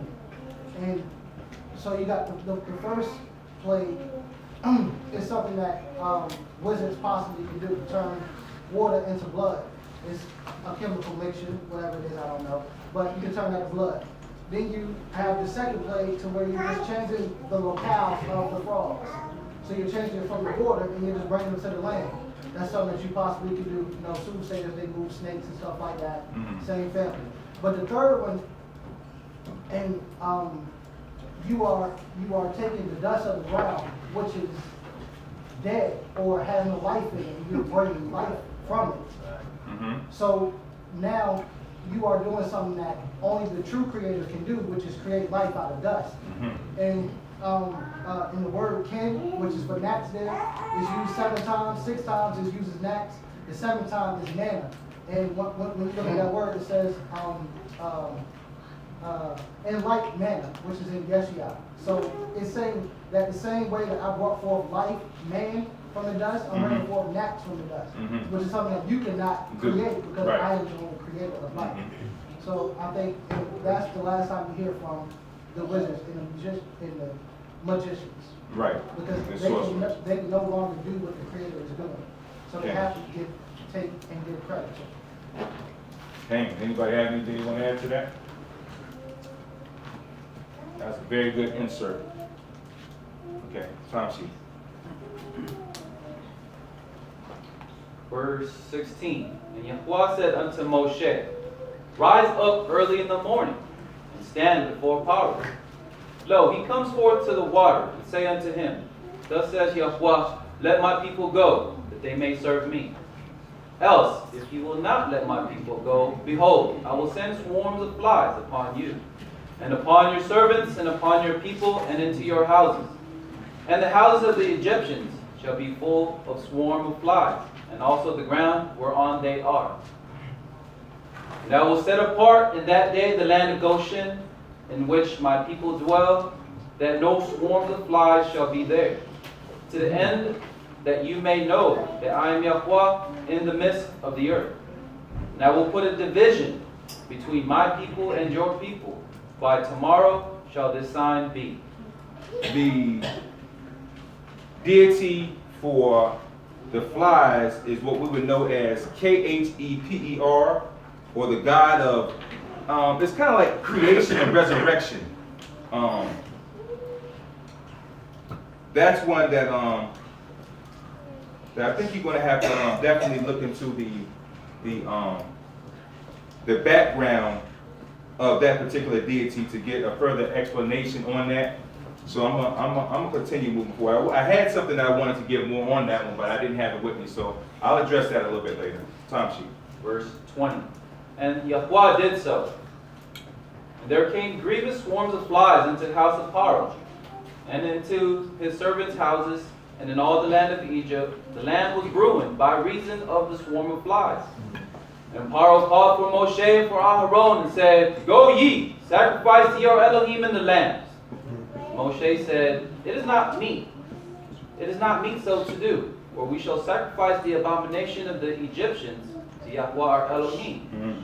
Lo, if we sacrifice the abomination of the Egyptians before their eyes, will they not stone us? We will go 3 days' journey into the wilderness and sacrifice to Yahweh our Elohim, as he shall command us. And Paro said, I will let you go, that ye may sacrifice to Yahweh your Elohim in the wilderness, only you shall not go very far away. Entreat for me. Moshe said, Behold, I go out from you, and I will entreat Yahweh that the swarm of flies may depart from Paro, from his servants, and from his people tomorrow. Only let not Paro deal deceitfully any more, in not letting the people go to sacrifice to Yahweh. And Moshe went out from Paro and entreated Yahweh. Yahweh did according to the word of Moshe, and he removed the swarms of flies from Paro, from his servants and from his people. There remained not one, and Paro hardened his heart this time also. Okay. I was going to make a comment, but I had two hands, so I think my brother. Sorry, there was a few things. Okay. First, when it came to that God of the resurrection, it was a scab beetle in an image of a scab beetle. Okay. But they also call it the morning sun. So if you really look at back where it says, and Yahweh said to Moshe, rise up early in the morning, is also a representation of how they looked at that deity as the morning sun. Right. Which, looking at it from that perspective, like this is like new revelation for me.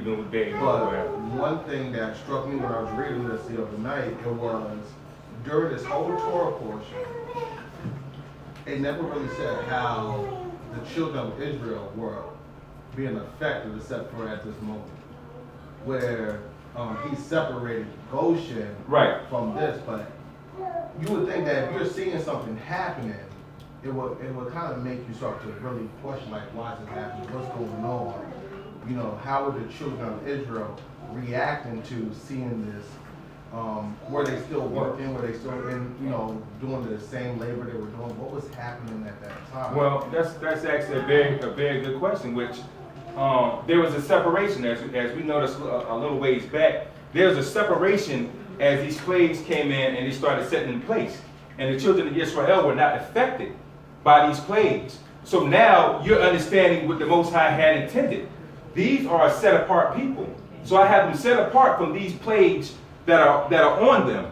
As you look at us and our behavior later on, the Most High was like, either you do what I'm saying with these blessings or this curse, or I'll put the diseases of Mitzrayim on you. You understand? It's an understanding that we are recipients of the protection and everything that all the different attributes of the Most High. And so the Most High is like, in the midst of all this, they have to see there's a set apart people. That's why I said when I made mention a few minutes ago about the mixed multitude. So now if they're seeing these people over here, these Hebrews not being affected, it's like, oh man, the true God must really be working on their behalf, because how come you say you could produce this and you can't any longer? So I'm more than positive that at that point the Egyptians that actually could see through the folly of Pharaoh were tiptoeing over here with the Hebrews and trying to mix in and blend in for protection. So there was a separation that was going on, and they weren't being affected as the Egyptians were being affected. Yes, going back into one of the plagues with the gnats.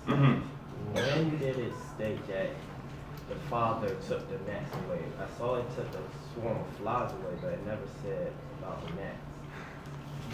So, the term for fly is not in here. So, we use the word cancer, you're not gonna see a term for fly there. So, I'll just say that in Hebrew, like kind of what you read in English, is not readily what's expressed in the text. Follow what I'm saying? The word for flies isn't there. Kin is the euphemism as well. It's the language that's used really to denote like creepy things that kind of crawl on the earth. It's used to denote that. So it kind of gets into like different languages and stuff like that, right? So now you're dealing with a sect of insects that are pervasive all throughout the land. So it's not just flies, it's like a brand of creepy, crawly things that's all over the place. Okay? So that's kind of what's going on right here. King, ZAQEN. I need to go 3 days journey into the wilderness to sacrifice to the Most High. What Moshe is saying is that we can't sacrifice to the Most High anyway. He couldn't sacrifice in this Rahim. Not so much that he wanted to come up because that was going to happen. But he can't sacrifice here because of the abomination of the people. So taking that in consideration, we can't sacrifice anywhere because of the abomination of the people. We have to go into a place that's clean to sacrifice. So y'all put his name on a place that was clean that we were supposed to keep clean when we didn't for our sacrifice. So that's something to take in mind also when we go through year by year and day by day and start thinking about what we're doing for the Most High, the sacrifices we're making.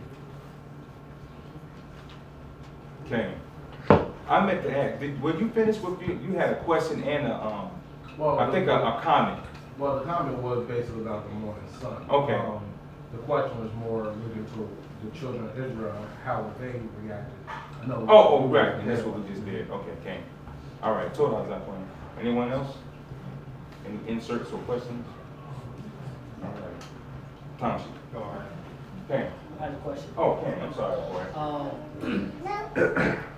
Does Paro have free will? Okay. No. That's right. So like, so I'm glad she said that. So, why does it say in one section that the Most High hardened Paro's heart, and then later on it says that Paro hardened his own heart? It was opportunity he had. So he can't control himself? Or like, is it inevitable that he's going to be this way? Does he have the opportunity to turn around, or like what's? I think that personally has a lot to do with the psyche part that I brought about, because there's many things going on in your mind. When you're confronted with a situation and you're not getting the results that you want, sometimes you kind of like just sit over there and pause for a minute and rethink what it is that you're doing, how you're presenting things, because you're trying to figure out, why am I not succeeding? So now you're dealing with all those different levels, your ego, the super ego, the id. It says the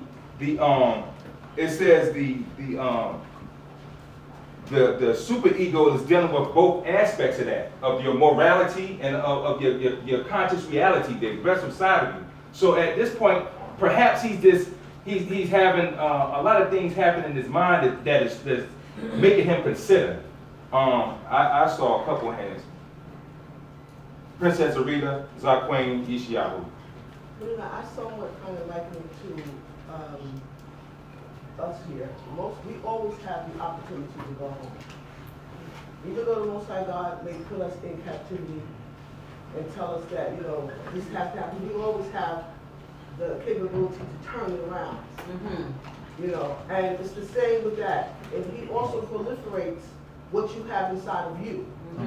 So when he said choose this or choose that, I want to put my spirit on it, It has to be no matter what. So it's like a power play within himself. Mm-hmm. You know, and the closer that he got to himself, he humbled him. He was humbled on the inside, whether he knew it or not. That's right. So the more the Most High God threw on him, the more he threw on him, the more it was humbling him from the inside. And then at some point, he said, okay, I submit. Without even knowing that he submitted. The Most High God is still in control of it all. No different with us. We can go home anytime. All the way back from Isaiah, all the way back. We always have the opportunity to stop whatever the Creator had for us to do. Even now, if we wake up, we can go home. We have the opportunity. Absolutely. And the Most High is still in control of Our our life. responsibility too. Okay? And what you just did, Princess, is reinstated what I said at the very beginning of the portion, that each and every way that this ego is getting addressed, it's going to break him down levels to when he gets to number 10, humility is what's going to be in his midst. He's got to get humble.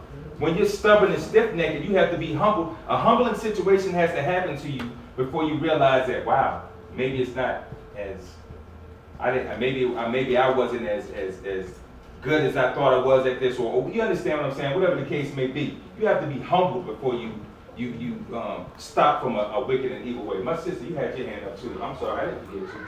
I'm sorry.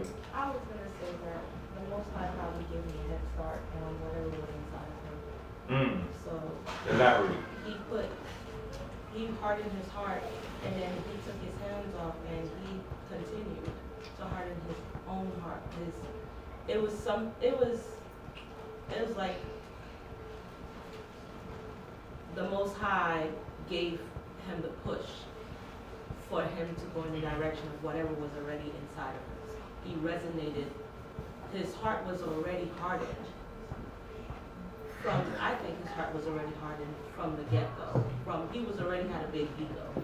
So the Most High just put it to the surface. Right. And he did the rest on his own. Absolutely. Understand the parallel when we're saying the ego and the hardened heart.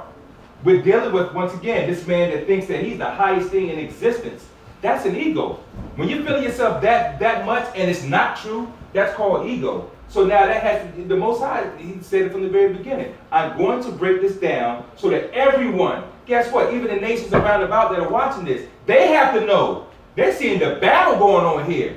And who's going to reign supreme at the end of it? That's who's going to get the credence paid to. And that's what the Most High said that he wanted to have transpire. And he used Moshe and Aharon to go in to begin this redemptive process. And at the end of it all, we're going to have my children come out, and then I'm going to have a set of rules, because just because I got you free from the situation, it's not party time. It's work time. Now it's time for work to get done. But we have to go through these trials and tribulations, these separations, to let everyone know that even has a glimpse who's in control. So that is even our portion today.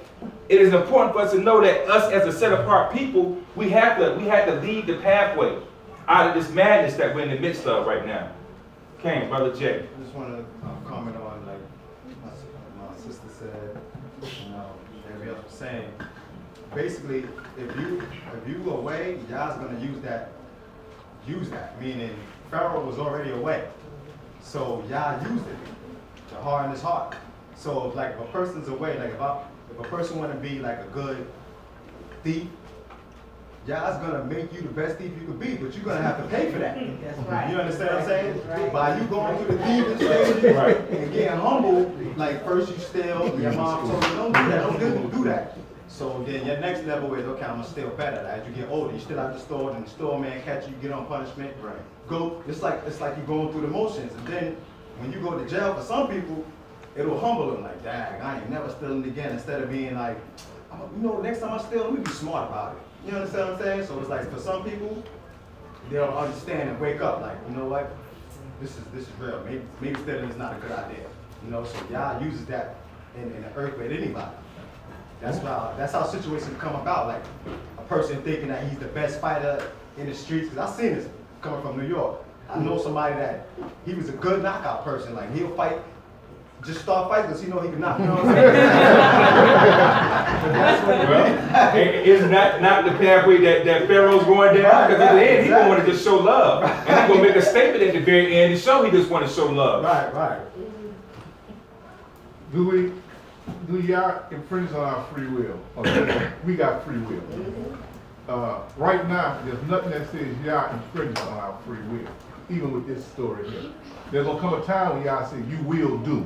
I'm going to put everyone, and you will do it. That sounds like he's going to infringe or make you do what you want to do. But right now, Pharaoh had free will to choose. But if you look at your own life, there's times you say, you've done stuff, you say, I do better. Why I do that? It's not that you didn't have the will to choose.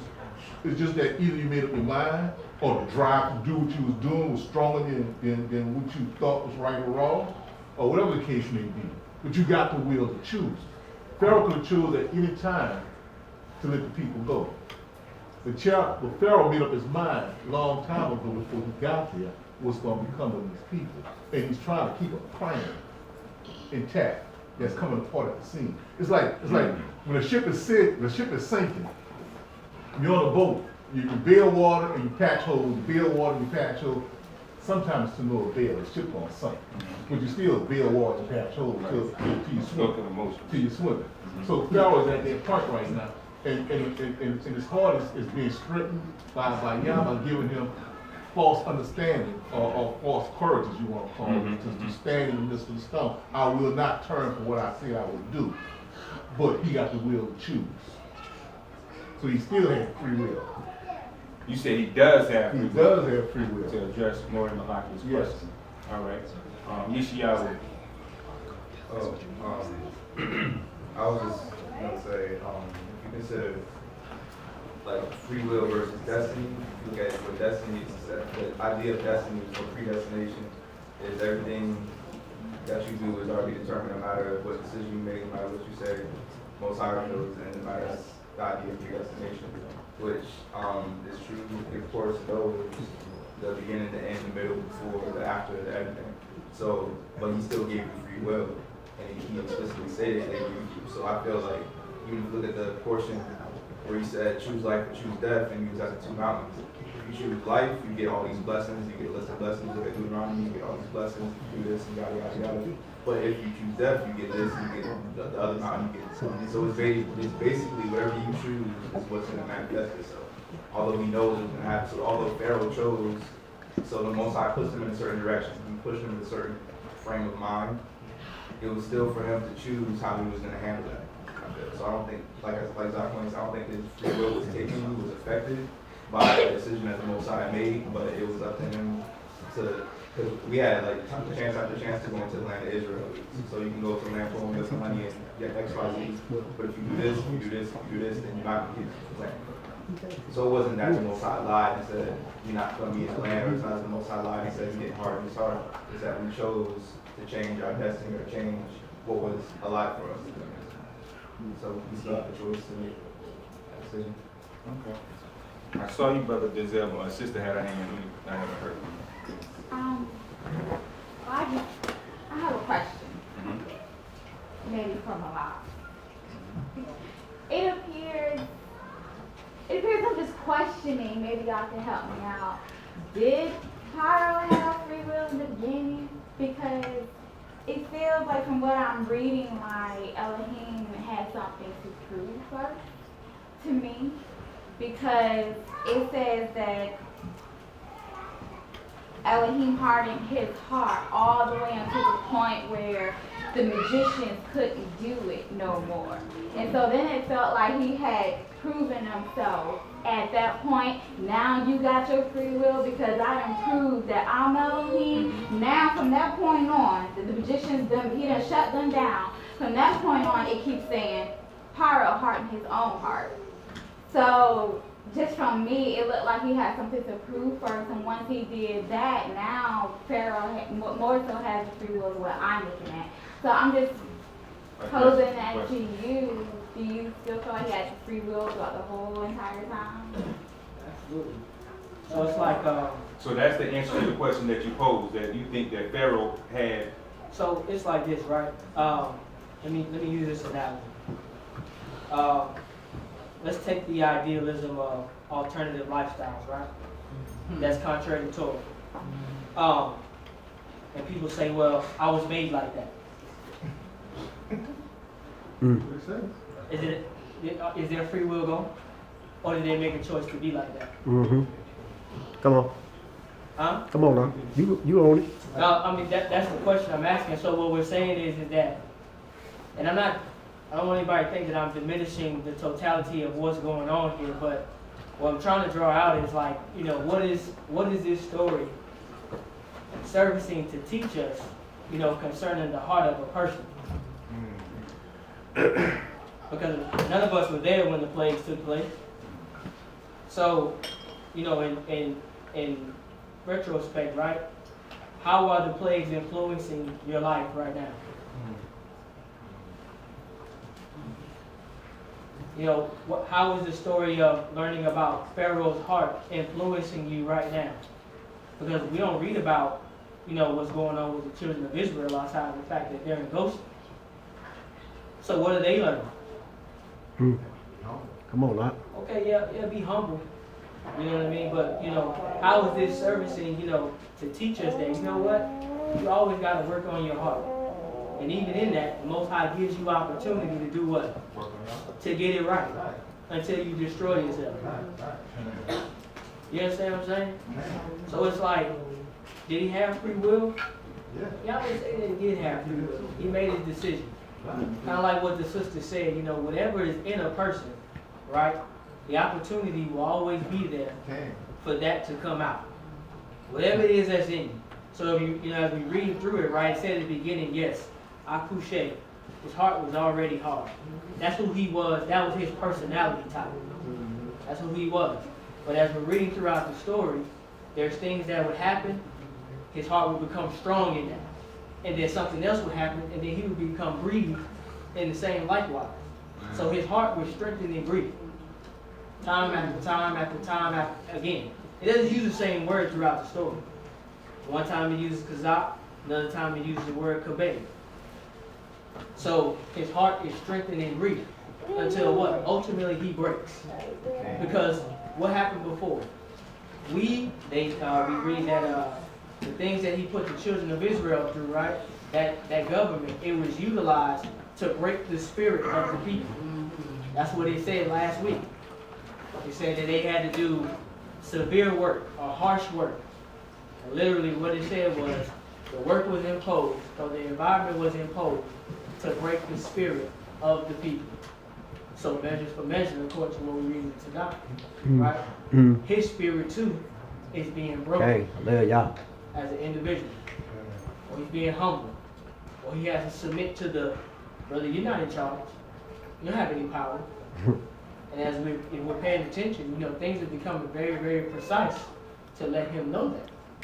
So he might get like real tight. Like, man, you know, like Sarah said, y'all still got this. And then he can get to the point like, goodness gracious. Think about how you feel when you grieved in heart. Or think about how you become strong in a certain thing. Right? So, you know, that was the point of my question. You know, it's to, you know, what's really going on in this story with this individual. You know, this is not to diminish our power. Yes, our power is almighty. But what are you to learn about this, and how do I teach this to my children? When I tell them about some plagues that happened with a pharaoh a time ago. And here's the reason why you probably shouldn't be like that. Because you'll grow in a certain area. Your heart will become hard in a certain area, and you may not be tillable. So am I going to blame that on Elohim and say, well, Elohim wanted to destroy them? No, I will not say that. The decisions you make, right? You strengthen your own will. That's why we pray, you know, that our will be the will of the Creator. Because what? Man is, you know, always has to deal with the evil inclination, whatever that is. So, I mean, that was, to answer your question, sis, I would say yes. He did have free will. He chose, my brother, he chose his destiny. He He chose how he wanted to live life. The balance had to come about. I guess. Oh, sorry. No, well, no, it's just the questions like that are difficult for me to answer because I hear what you just said, but I guess I have in my thought process how intricate the mind is. And basically what the Most High is doing is manipulating his mind. And if you're having your mind manipulated, how could you possibly, especially from the source that is being manipulated from, how can you possibly have control over it? There are things that we do instinctively that, you know, any other time we might not have done it, but because of instinct, the Most High places us in that time, in that moment to do something. He's like, wow, I didn't know I had it in me. So did I have control over that? The Most High places in my spirit that I need to move like this. It could be even something saving your life. That you didn't see this car coming, but something told you, whoa, stop right here, and the car came by. You didn't intend to do that, but something just told you, put your foot down and stop and don't move. Did you have control over that? If the Most High created that situation, that's a comment, I don't know. So the question I want to ask you is, when you say the Most High manipulates a mind, what do you mean? I mean that he has the ability to plant in that mind what he wants to plant, which is the case what he did, as far as I see it, in dealing with Pharaoh. Because he had to intensify a mindset that he already had to make him stand firm no matter what comes in his direction. You can't move me off my mark. Because this is where I am, this is where I'm at. So that's what I mean.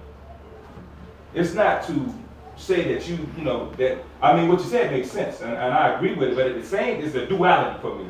I'm gonna use it like that, because I definitely see it your way, but the Most High controls, he controls our minds, and our subconscious. So if, like this, right, let me just pose this thought. If that's the case, why are we controlled just to do right? If the Creator wants his creation to do what's right. Because he told Cain, he said, it is in you to do what? It's in you to do well. If you do well, won't you be what? Accepted. So I guess the question is, you know, I'm just saying for me. Okay. I would not place the faculty of the Creator positioned in my mind in a place where I would transgress his Torah. Okay, so now let me address that. As we proceed along in life, as we know it, even from right now, we are what we call the remnant. The Most High said a remnant of the remnant is going to return. So now that's a process of elimination. If you go against that which is, that you know is good, your morality, the things that you already know, if you go against what is good, you're automatically, so yes, he can do that, but the Most High, he's not going to choose for us who's going to be a part of that remnant, the complete remnant. That's too easy. So he is through this, each and every week, we go through this Torah. We find out what's right, what's wrong, the things that happen to our foreparents in the midst of our steps towards our redemptive process that we're in the midst of right now. We're just waiting for the ultimate and redemption to end up in that land that the Most High promised our ancient foreparents. So at the end of the day, I mean, you already know what you're supposed to do. If you decide when you go home, you had a revelation that, you know what, I think I was completely wrong. This Torah is not where it's at. I'm going to do something else. Yeah, so now you just eliminated yourself because it's something that you already knew. So I don't know. King. Shabbat shalom, Mr. Kyle. Shabbat shalom. I hear Saw, I hear more red. I mean, It's a you duality. have to be one of understanding though to hear as we balance in this. Right. I want to go back to the great sheet where Yah gave Adam and Hawa explicit instructions, and it boiled down to a choice. Right. He gave them free will. Look, I put everything before you. And we go back to the beginning of that time span.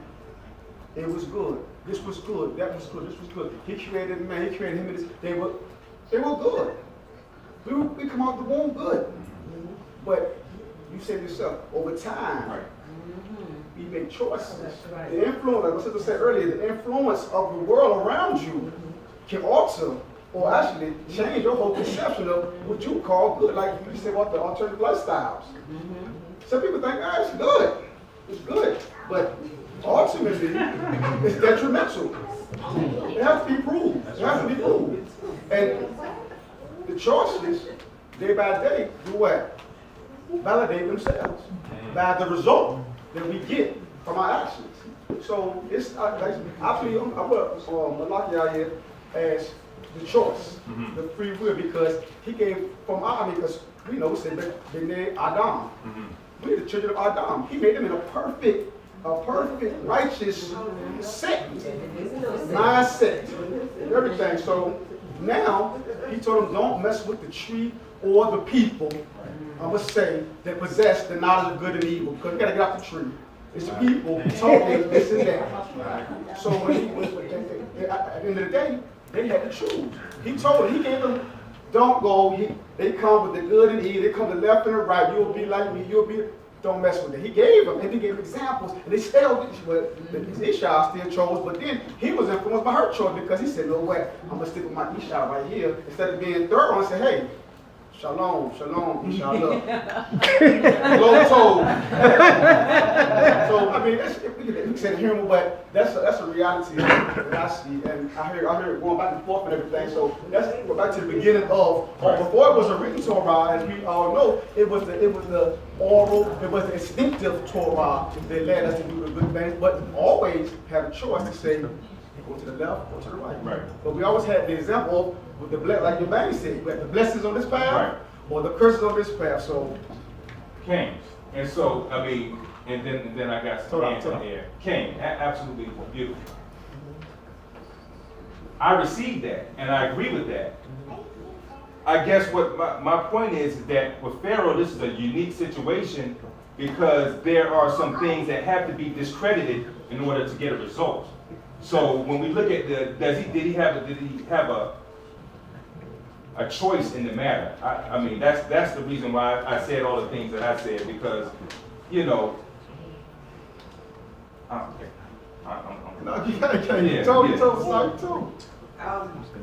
totally understand both sides. And how I feel about it, the only reason I'm saying it is I've seen it happen before my eyes. I've seen this happen before my eyes. Yes, we do.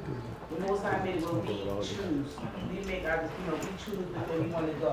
That's the and us doing that, the Most High deal with us accordingly. If I see something don't belong to me, if I take it, the Most High going to deal with me on that matter. If I decide not to take it and return it to the owner, the Most High is going to deal with me on that matter because I chose to do what was right. However, does the Most High come along and take situations and manipulate it so that it can turn out a certain way? Yes. Does he sit there and change the thought of somebody's mind in an instant? Most High can do that, and the only reason I'm saying that is because I've been put in a situation, not to get so into it, but okay, let's say for example, DMV. I supposed to have got paid for a ticket or whatever. All right, this story is a true story, but I'm just using it a different way. Okay, I had somebody. Okay, let's say I go in front of this judge. The judge wanted to find me guilty, but for some reason something came over him and he said innocent. Let's say, and then he's sitting there looking back, like, why did I say that? That happened to me. Where I was in a situation where the person wanted to send me whatever, but you can see within them. I saw it right before my face, where they came out and spoke before they could think. Ain't that what the Most High in there? Okay? You can't tell me that was nothing but the Most High did. He changed. Before they can think, the Most High had the words come out their mouth. And I'm saying, all right. You know what I mean? And they couldn't do nothing. That person didn't have any free will. The Most High took it. So now, what does that bring us to in this situation? The Most High is all powerful. And yes, we have our, we have free will. But if any time the Most High want to decide to come in and step in, he's going to do such. Same way he did with Paro. Okay, Paro did not have it in his mind. Paro's not a humble person. He was not. He's going to fight all the way anyway. And the Most High knew he's going to fight all the way anyway. Okay, he knew it. He knew it. But he said in the beginning, I'm going to harden his heart. So get ready for this battle you're about to have, because I'm going to harden his heart even more so. Even more so. So, maybe this is a thing where you got to look at it your own way. But for me, I do believe that your free will can't be tampered with if the Most High decides so. That's a great way to put it. I think that's a great way to put it. Okay, so we're gonna go we're gonna go Princess Zarita, we're gonna go Dawood, Azariyahu, who else did I see? And my sister Deborah. So remember what I said in that order, so the next person finishes, then you go in your turn, so I don't forget anybody, I don't get stoned with stones lest I live. Okay, Princess. Okay, our blessings and our curses are defined by our free will. We're judged by our free will. That's right. Yes. And having free will is what put us as little gods on this earth, okay? Above all creation. Okay? There's a plumb line that's already in the earth that's judging us each and every day based on that free will, to let us know in which direction we're supposed to be going. We're supposed to be going back into Eden, back into the garden, back into peace, back into harmony, back into oneness. And as you move away from it with your free will, you will be cursed. And you will not get back to that 360. You're not going to go back to that point that we were supposed to be going back to. Because our free will is what is keeping us on top of the world, basically. Our world of goodness. We have to get back to, remember, we were made in the image of the Creator.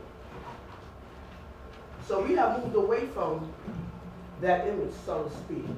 We moved away from it and became our wickedness. Because we used our imagination. But we still have the free will, because how else will you be judged? You have to be judged with your free will. What are you willing to do? How much are you willing to do for the Most High God? How much are you willing to do to give back to the Most High God? And remember, he also said that he's going to put it on your inward parts. So no matter where we are, wherever he sends us, you still have the will and you have the ability to get back there. But you have to have free will. You have to be judged based on something. Something has to be a measurement stick there. Something has to do. You have to do something. And the purpose of the law itself is so that you can show and you can do how you're going to treat this one, how you're going to treat your animals. You got to show your goodness. And that's all free will. I don't want to pick her dog out of the ditch.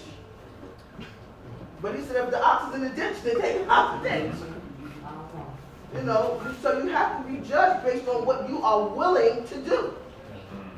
How much are we willing to put into our Knesset, which we erect in the name of the true and living God?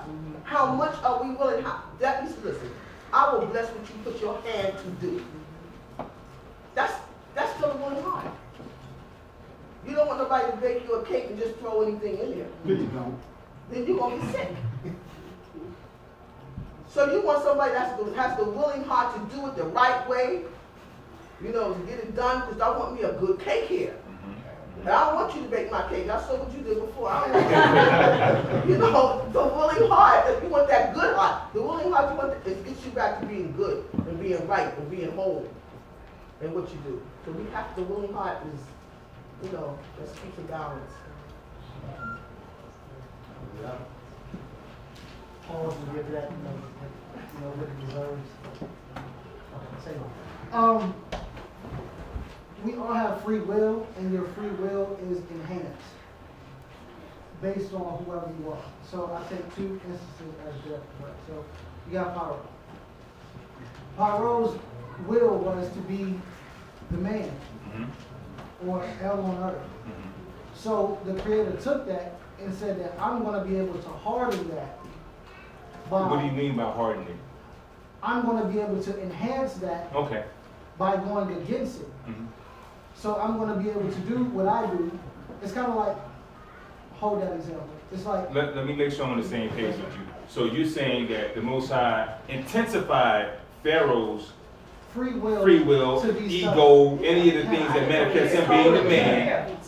Meanwhile, I, the Most High Yah, am going to work contrary to that which I have built up. Yes, sir. Okay, So sounds it's like, say you have somebody who doesn't really like you, right? They don't really have a reason not to like you, but they don't like you. So the Creator blesses or he increases your life, right? That intensifies their hate for you.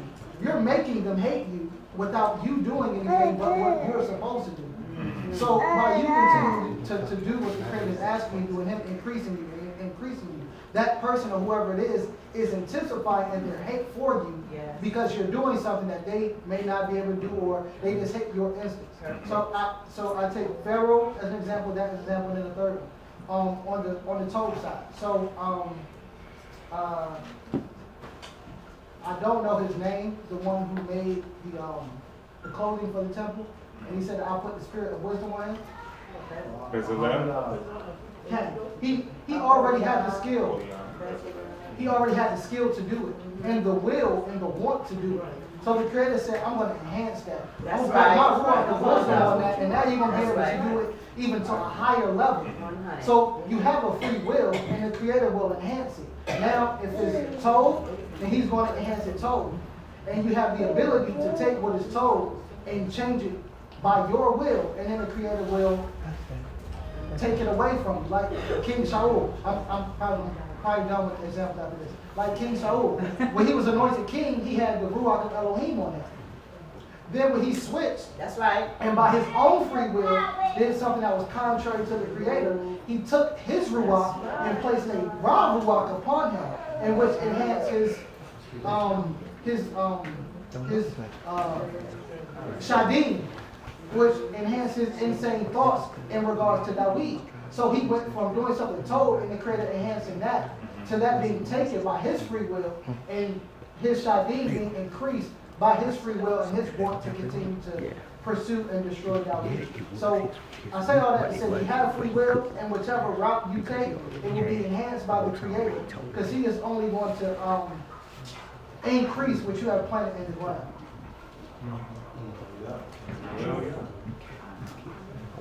So, compared to what everyone's been saying, I've been hearing the same thing. And It's still different. It comes straight down to this. If we are all created in the image and the likeness of the Most High, and the Most High has said in His Word, "I do great and terrible things," we also have the ability to do those same great or terrible things. And because we have that will, it all comes down to what is the desire of your heart. That's why He said, "When I judge you, I will judge you by the inward part or how your heart is." Because your actions, I can do good, but inside my heart, I'm doing it for my ego. I'm not doing it for the real reason. So if my heart is saying, I want to do good because I want to be pleasant, I want to please the Creator, everything I do good too will be blessed. If I do good because I want everybody around me to see that I'm doing good, but I'm doing it for my ego, I'm not going to get that same result. And then the pleasure of man and the pleasure of Yah are two totally different things. So when it comes to the free will, Pharaoh, like everyone said, he had the free will in a sense where it came to the fact that he already had the point in his mind, I am God on earth. He already had that, because when you are a king, that's something that you have already taken root to, like, I am ruler of all this, I'm ruler over this land, I'm ruler over these people. These people don't eat unless I tell them to eat. They're not going to be able to sleep unless I tell them. He already have a group of people that's not even his people. And he said, I'm going to make them work until they can't even work no more. And even after that, they're going to still work. That is already an ego. So if Yah already sees that, He already knows, I don't even have to do much in order to please that ego. The only thing I have to do is do what He said I'm going to do, is I'm going to allow myself to get someone to stand up to Him. And when someone stands up, that's when someone's ego. You mentioned about the brother who always wanted to fight, because he knew that he was that one punch knocker. But when you get that feeling or that adrenaline to feel like you like here, it makes you want to just keep on doing it. It makes you want to keep on conquering. It makes you want to keep on doing what you think you got the capabilities of doing. So when Pyro was like, yeah, I'm going to talk to him. And okay, this happened. I'm gonna let your people go. But in his heart, he wasn't gonna let them go. It's a heart thing. Right. So it all goes down to the bottom of this. If your desire is to do right, you'll do right. If your desire is to do evil, you'll do evil, because we were all created in the image of the Creator, so we all have the capability to do great eternal things. And it's just basically that much in a nutshell. Just, that's what Yeah.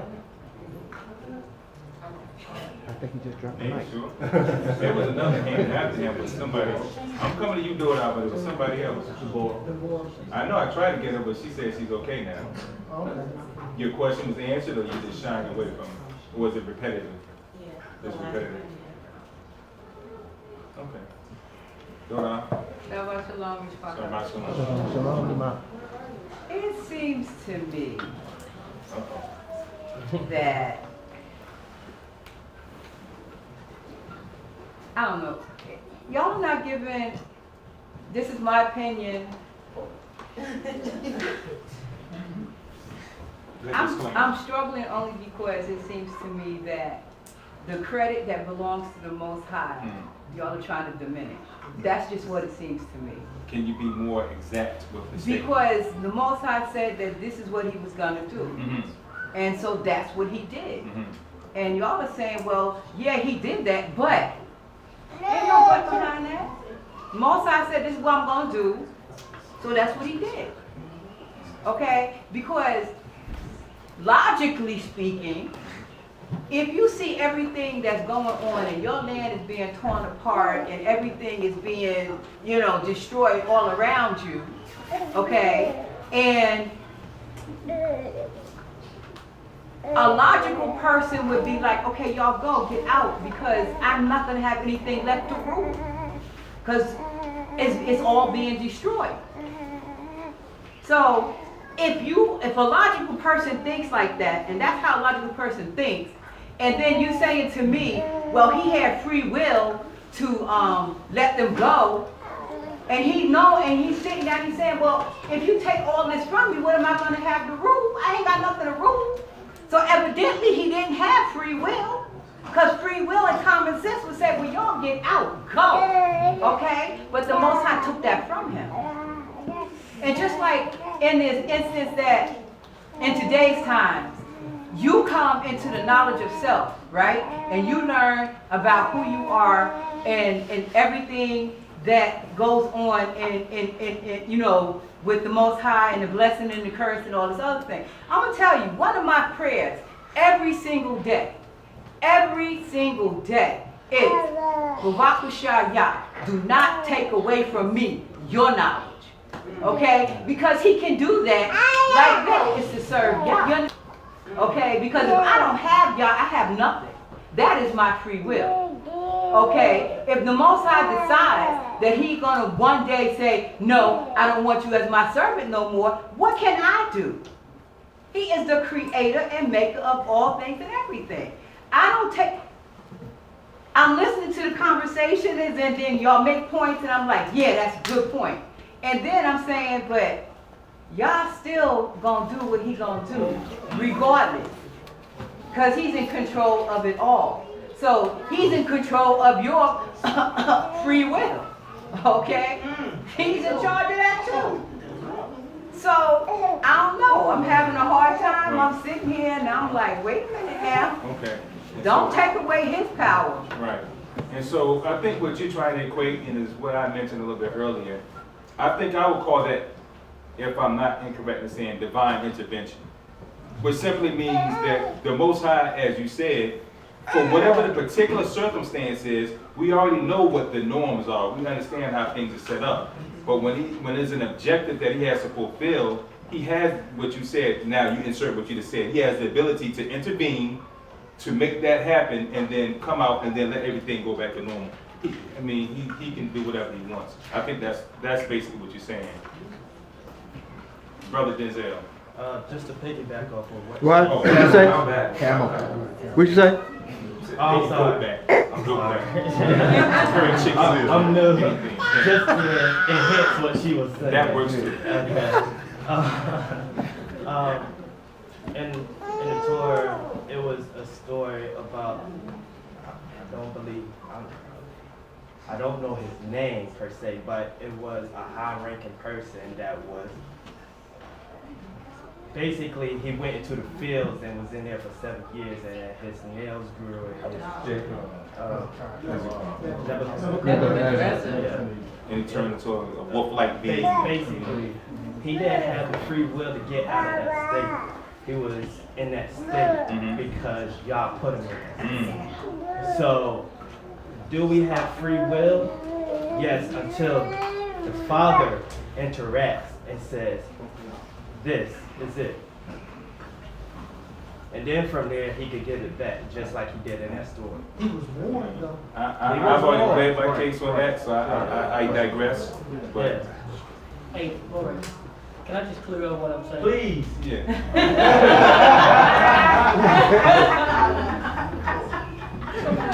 I didn't expect for it to get this long and drawn out, but just understand the concept of free will, right? You have the ability to choose things. You understand what I'm saying? So if we go the roundabout way to say, well, let me back up. I don't think in the paradigm of diminishing the creator. So for me, that's not even a thought. Because how can I diminish something that is powerful? I don't think the ancestors would have spoke like that. Hey, we were around here diminishing the power of the creator. I don't think anybody would have spoke like that. I think that they had a very keen sense of understanding who and what the power is, was, came to be, the whole nine. What I'm highlighting is that the faculty of your mind, right? The faculty of your mind is what drives you to be in the position that you're in. So if you think a certain kind of way, you can manifest that type of reality. That's the bottom line. I'm not going to say that the Creator made me do a certain thing, because in the same likewise, I would say, well, yeah, why don't you just make me serve to do the command? Why don't you just make me do these things? You know what I'm saying? The Most High doesn't impose himself on anybody. He never has. So who am I to impose, the Creator doesn't even do those things. He just says, you know what, it'd be better if you did it this way. At least that's what we read. That's how the thought is implied based on, what we're reading. So, the concept of free will, I think that's just a term that we use to kind of rationalize how we make decisions. Because everybody makes decisions. You choose to go to the left or you choose to go to the right. You choose to stop at the stop sign or you don't. You choose to blow past the red light when it's on yellow and you know you got about 3 seconds. You say, I can make it. But the law says, no, slow down and prepare for a stop. Why don't you do that? Because I figure I can make it. You understand what I'm saying? So what I'm highlighting here is, we're dealing with how the mind works. What's in you? What's inside the individual? Most High takes no pleasure in destroying his creation. At least that's what we read. Is that right? Everybody's come across that passage before, right? So I would encourage everybody to kind of really examine what we're saying behind the statements that come out of our mouth. You understand what I'm saying? Everybody is imbued with a choice to do what's right. I think the Dome did something like it years ago. It's like, you gonna bring that up? Yeah. Okay, I'm gonna let him do it then. That quote, you know what I'm talking about? Okay, yeah. So, don't get too hung up on the phrase, everybody. I mean, it's just, really think about what you do when you do.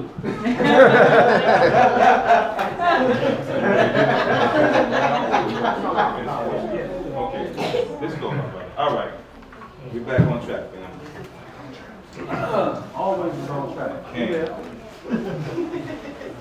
Sefer Shemot, only called the Book of Exodus, chapter 8, verse 26. And Moshe went out from Paro and entreated Yahweh. Yahweh did according to the word of Moshe. And he removed the swarms of flies from Paro, from his servants, and from his people. There remained not one.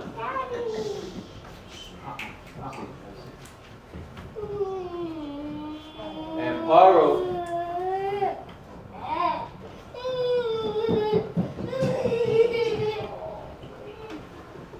Paro hardened his heart this time also, and he did not let the people go.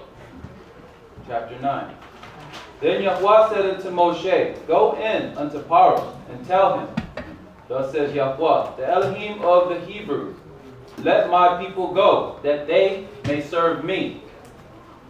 For if you refuse to let them go, and will hold them still, behold, the hand of Yahweh is upon your cattle, which are in the field, upon the horses, upon the donkeys, upon the camels, upon the herds, and upon the flocks. There shall be a very grievous murrain, and Yahweh shall make a division between the cattle of Israel and the cattle of Egypt. And there shall nothing die of all that belong to the children of Israel. So I think that's a very important insert, that we're realizing that the Most High is not just separating Israel and making them a set apart people from the Egyptians who are enduring all these plagues, but also all those that appertain to the Israelites, because that is our possession. So even in this fifth plague, we're dealing with the deity Hathor. Did I say that out loud? Hathor, the cow goddess of love and protection. I also have that Hathor was a major goddess in ancient Egyptian religion who played a wide variety and/or role. As a sky deity, she was a mother of consort of the sky, and the sun god Ra, both of whom were connected with kingship, and thus she was a symbolic mother of their earthly representation as the pharaohs. So once again, each one of these plagues has a direct link to the Most High and the message that he's trying to extract in this portion. Tom sheet. Verse 5. And Yahweh appointed a set time, saying, Tomorrow Yahweh shall do this thing in the land. And Yahweh did that thing on the morrow, and all the cattle of Egypt died. But of the cattle of the children of Israel died not one. And Paro sent, and behold, there was not so much as of one of the cattle of the Israelites dead. But the heart of Paro was stubborn, and he did not let the people go. And Yahweh said unto Moshe and to Aharon, Take to you handfuls of soot of the furnace, and let Moshe throw it heavenward in the sight of Paro, and it shall become small, and it shall become small dust over all the land of Egypt, and shall be a boil, breaking forth with blains upon man and upon beast, throughout all the land of Egypt.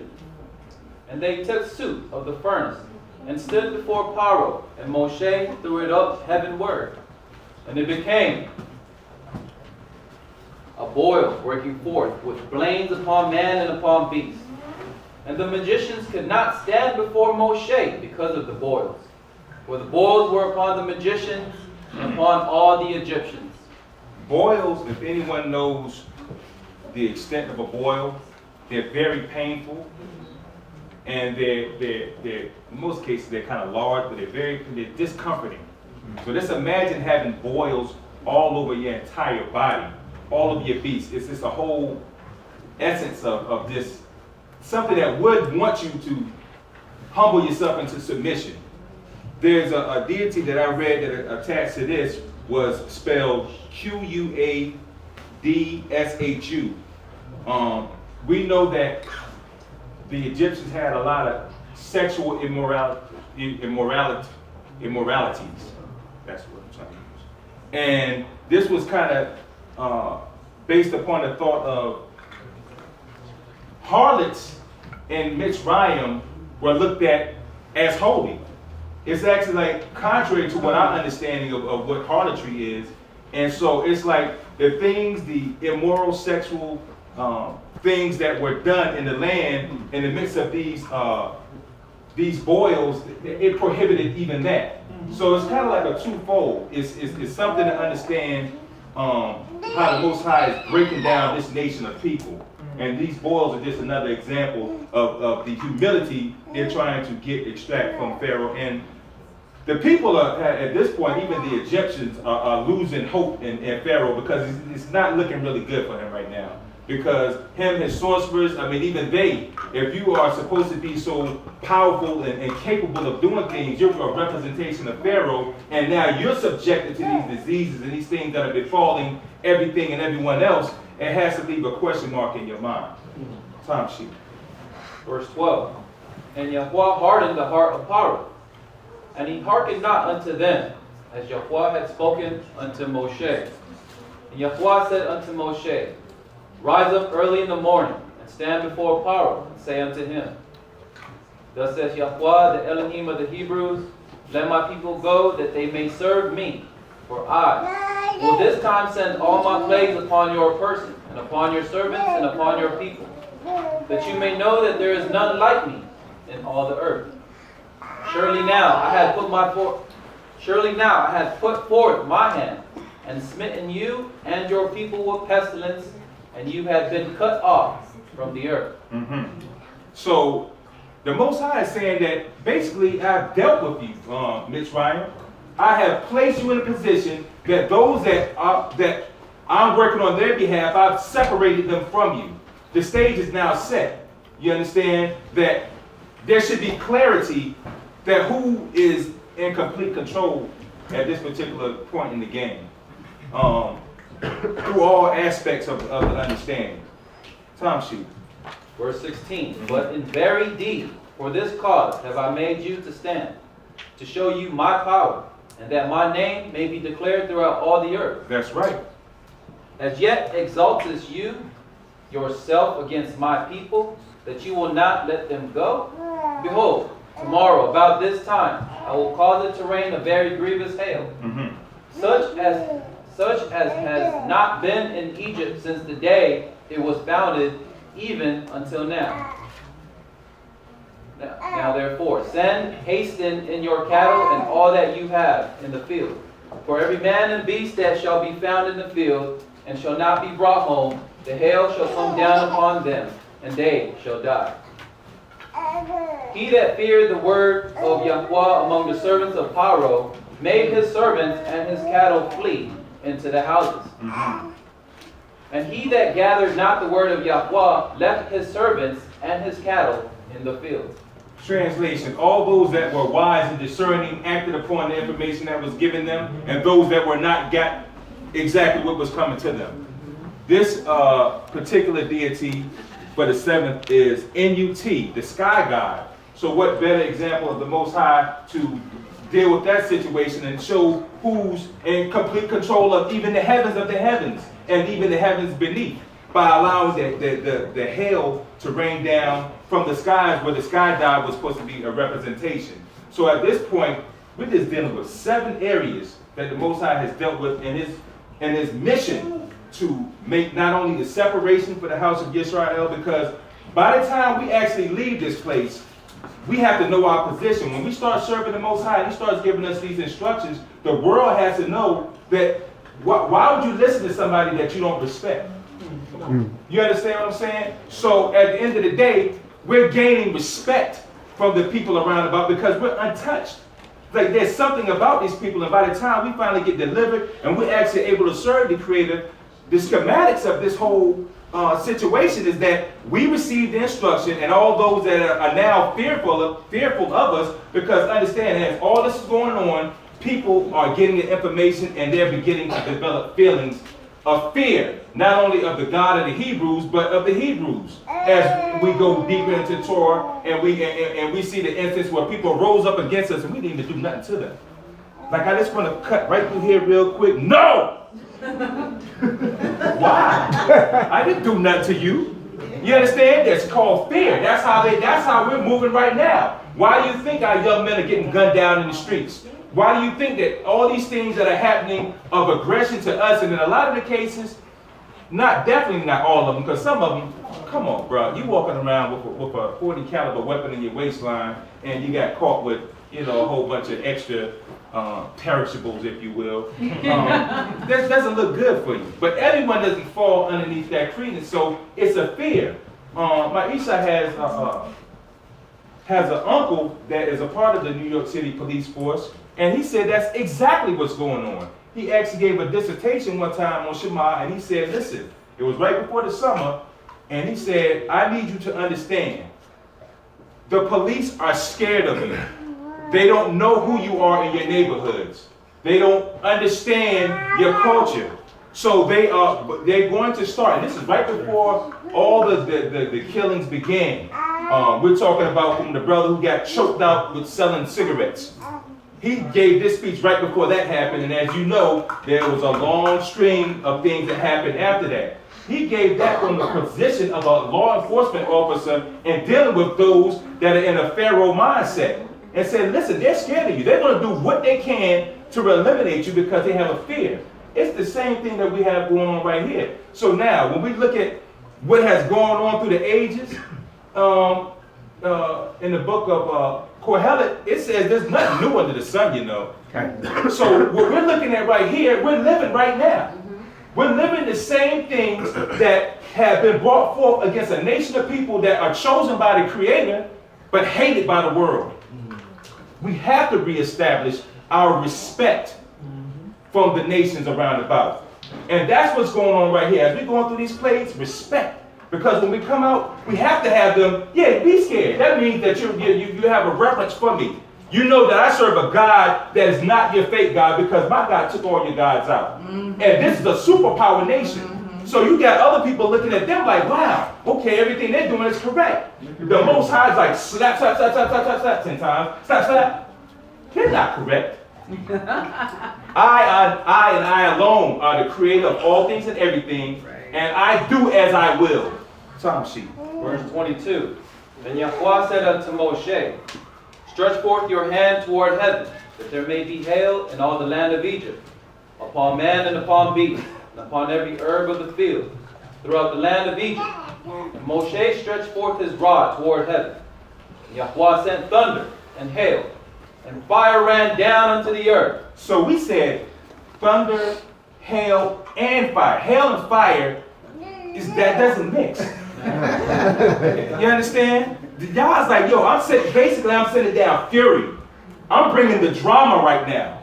You're going to understand, even though we know that there's a few more plays that have to go through for complete understanding, but I believe with this one, he's got the undivided attention.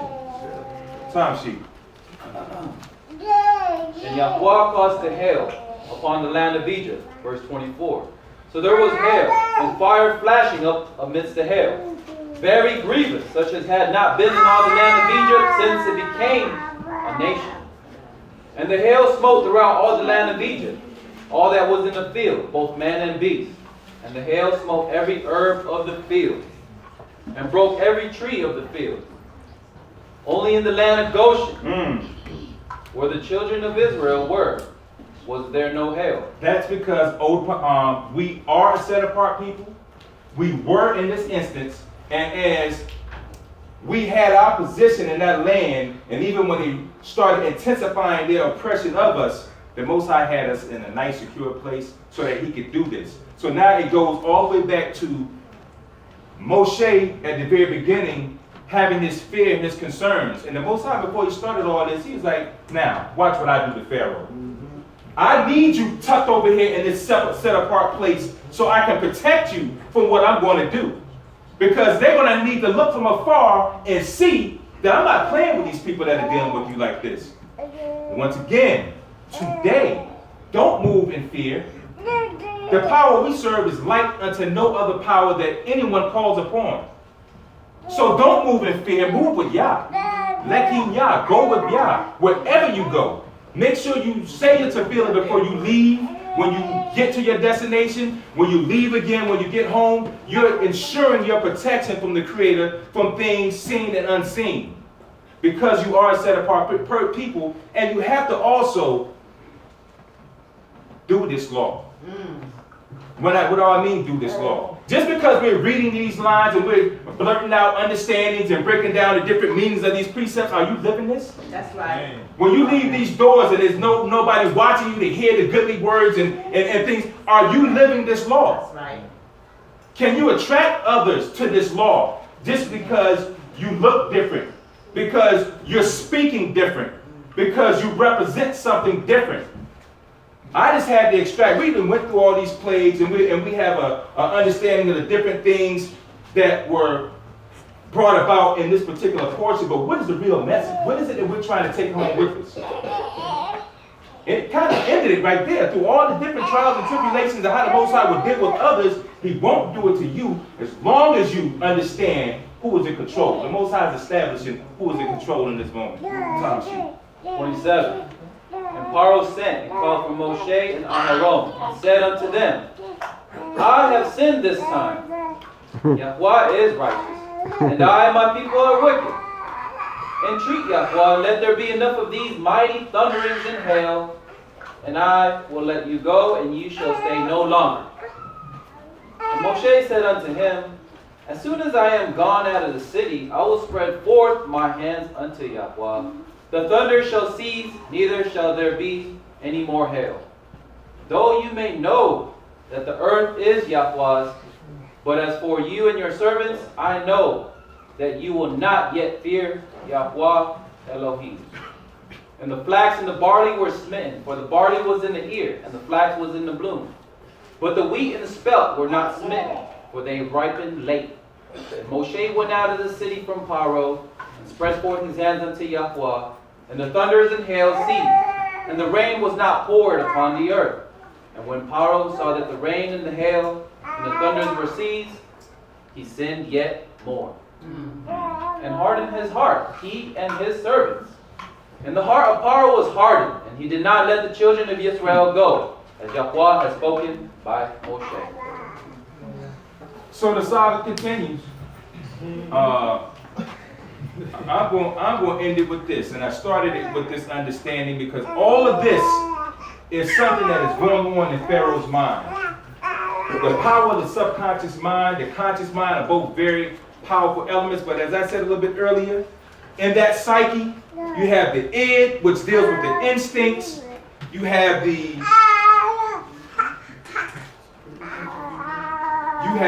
superego, which deals with your morals and your morality. And the superego that is the bounce back and forth. It regulates both of those things. All these things are going on right now. So if they are heightened, as we said earlier, they're going to stand firm until the Most High takes it down and breaks it down to its last compound, and now you have humility. We're going to see that. We have another portion or two to go through before we have a complete understanding. And I said that to bait you. So Mori Kazak. What did you say the id was? The id is the primitive and instinctual part of the mind that deals with aggression, aggressive drives, and hidden memories.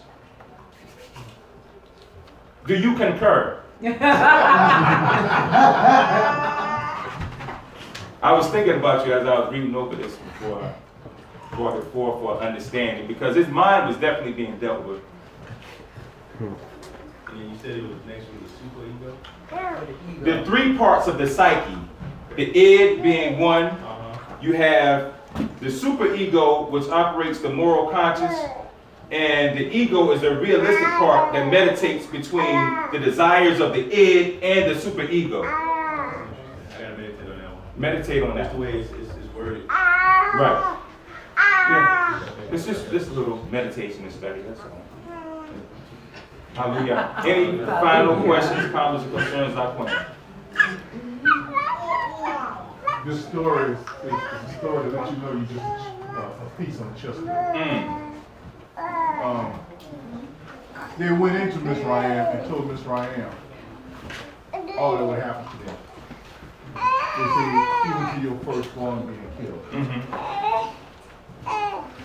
And you understand, before the story started, Pharaoh said, make them work hard. And when they came around, he said, take a break from them. Make sure that we do what we command you to do.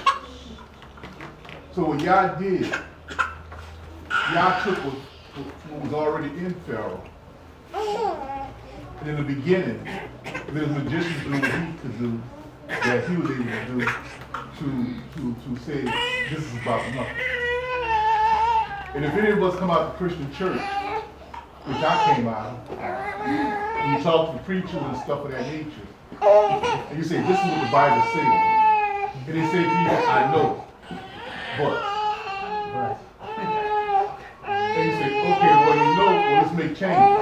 And they say, well, how do you do that? And you say to them, well, you just do it. And the more they get around in fellowship with other Christian brothers or with other pastors, it's not going to happen because they all follow this certain doctrine. So they know the truth, but they're hard of heart. So now you start understanding Pharaoh because you see it. Okay? Because when you get around other people, So let them understand this. So what you're saying is a lot of them in that mindset have an understanding of truth, but they want to go the pathway that they have chosen. They have chosen that pathway that they have chosen. So it's not hard to straighten their heart. So when you start doing things that other people can do, in Pharaoh's case, that's why I say these three paths, Yah hardened Pharaoh's heart, but he seen what the other people was doing, that Moshe was doing as well. So you're not doing nothing. You're not doing nothing. Right. Fantastic. And then they say, now Pharaoh hardened his heart. Because now, you know, you're at that point to where, how do we do this? How do we do this? I see it, but I choose not to do it because this is what I want to do. So y'all already know the story. So when y'all says to us, he's going to harden Pharaoh's heart, you know, it's not a very hard thing for him to do. He just give him a little rope. Right. You understand what I'm saying? And the rest he does himself. Absolutely. You see what I'm saying? Even though he had already told him that your youngest, your elder will die. But he don't see it that way at this point. Now that's the blindness. He put these on Pharaoh right here. You understand? Where you can't see left and right, you know, see straight ahead.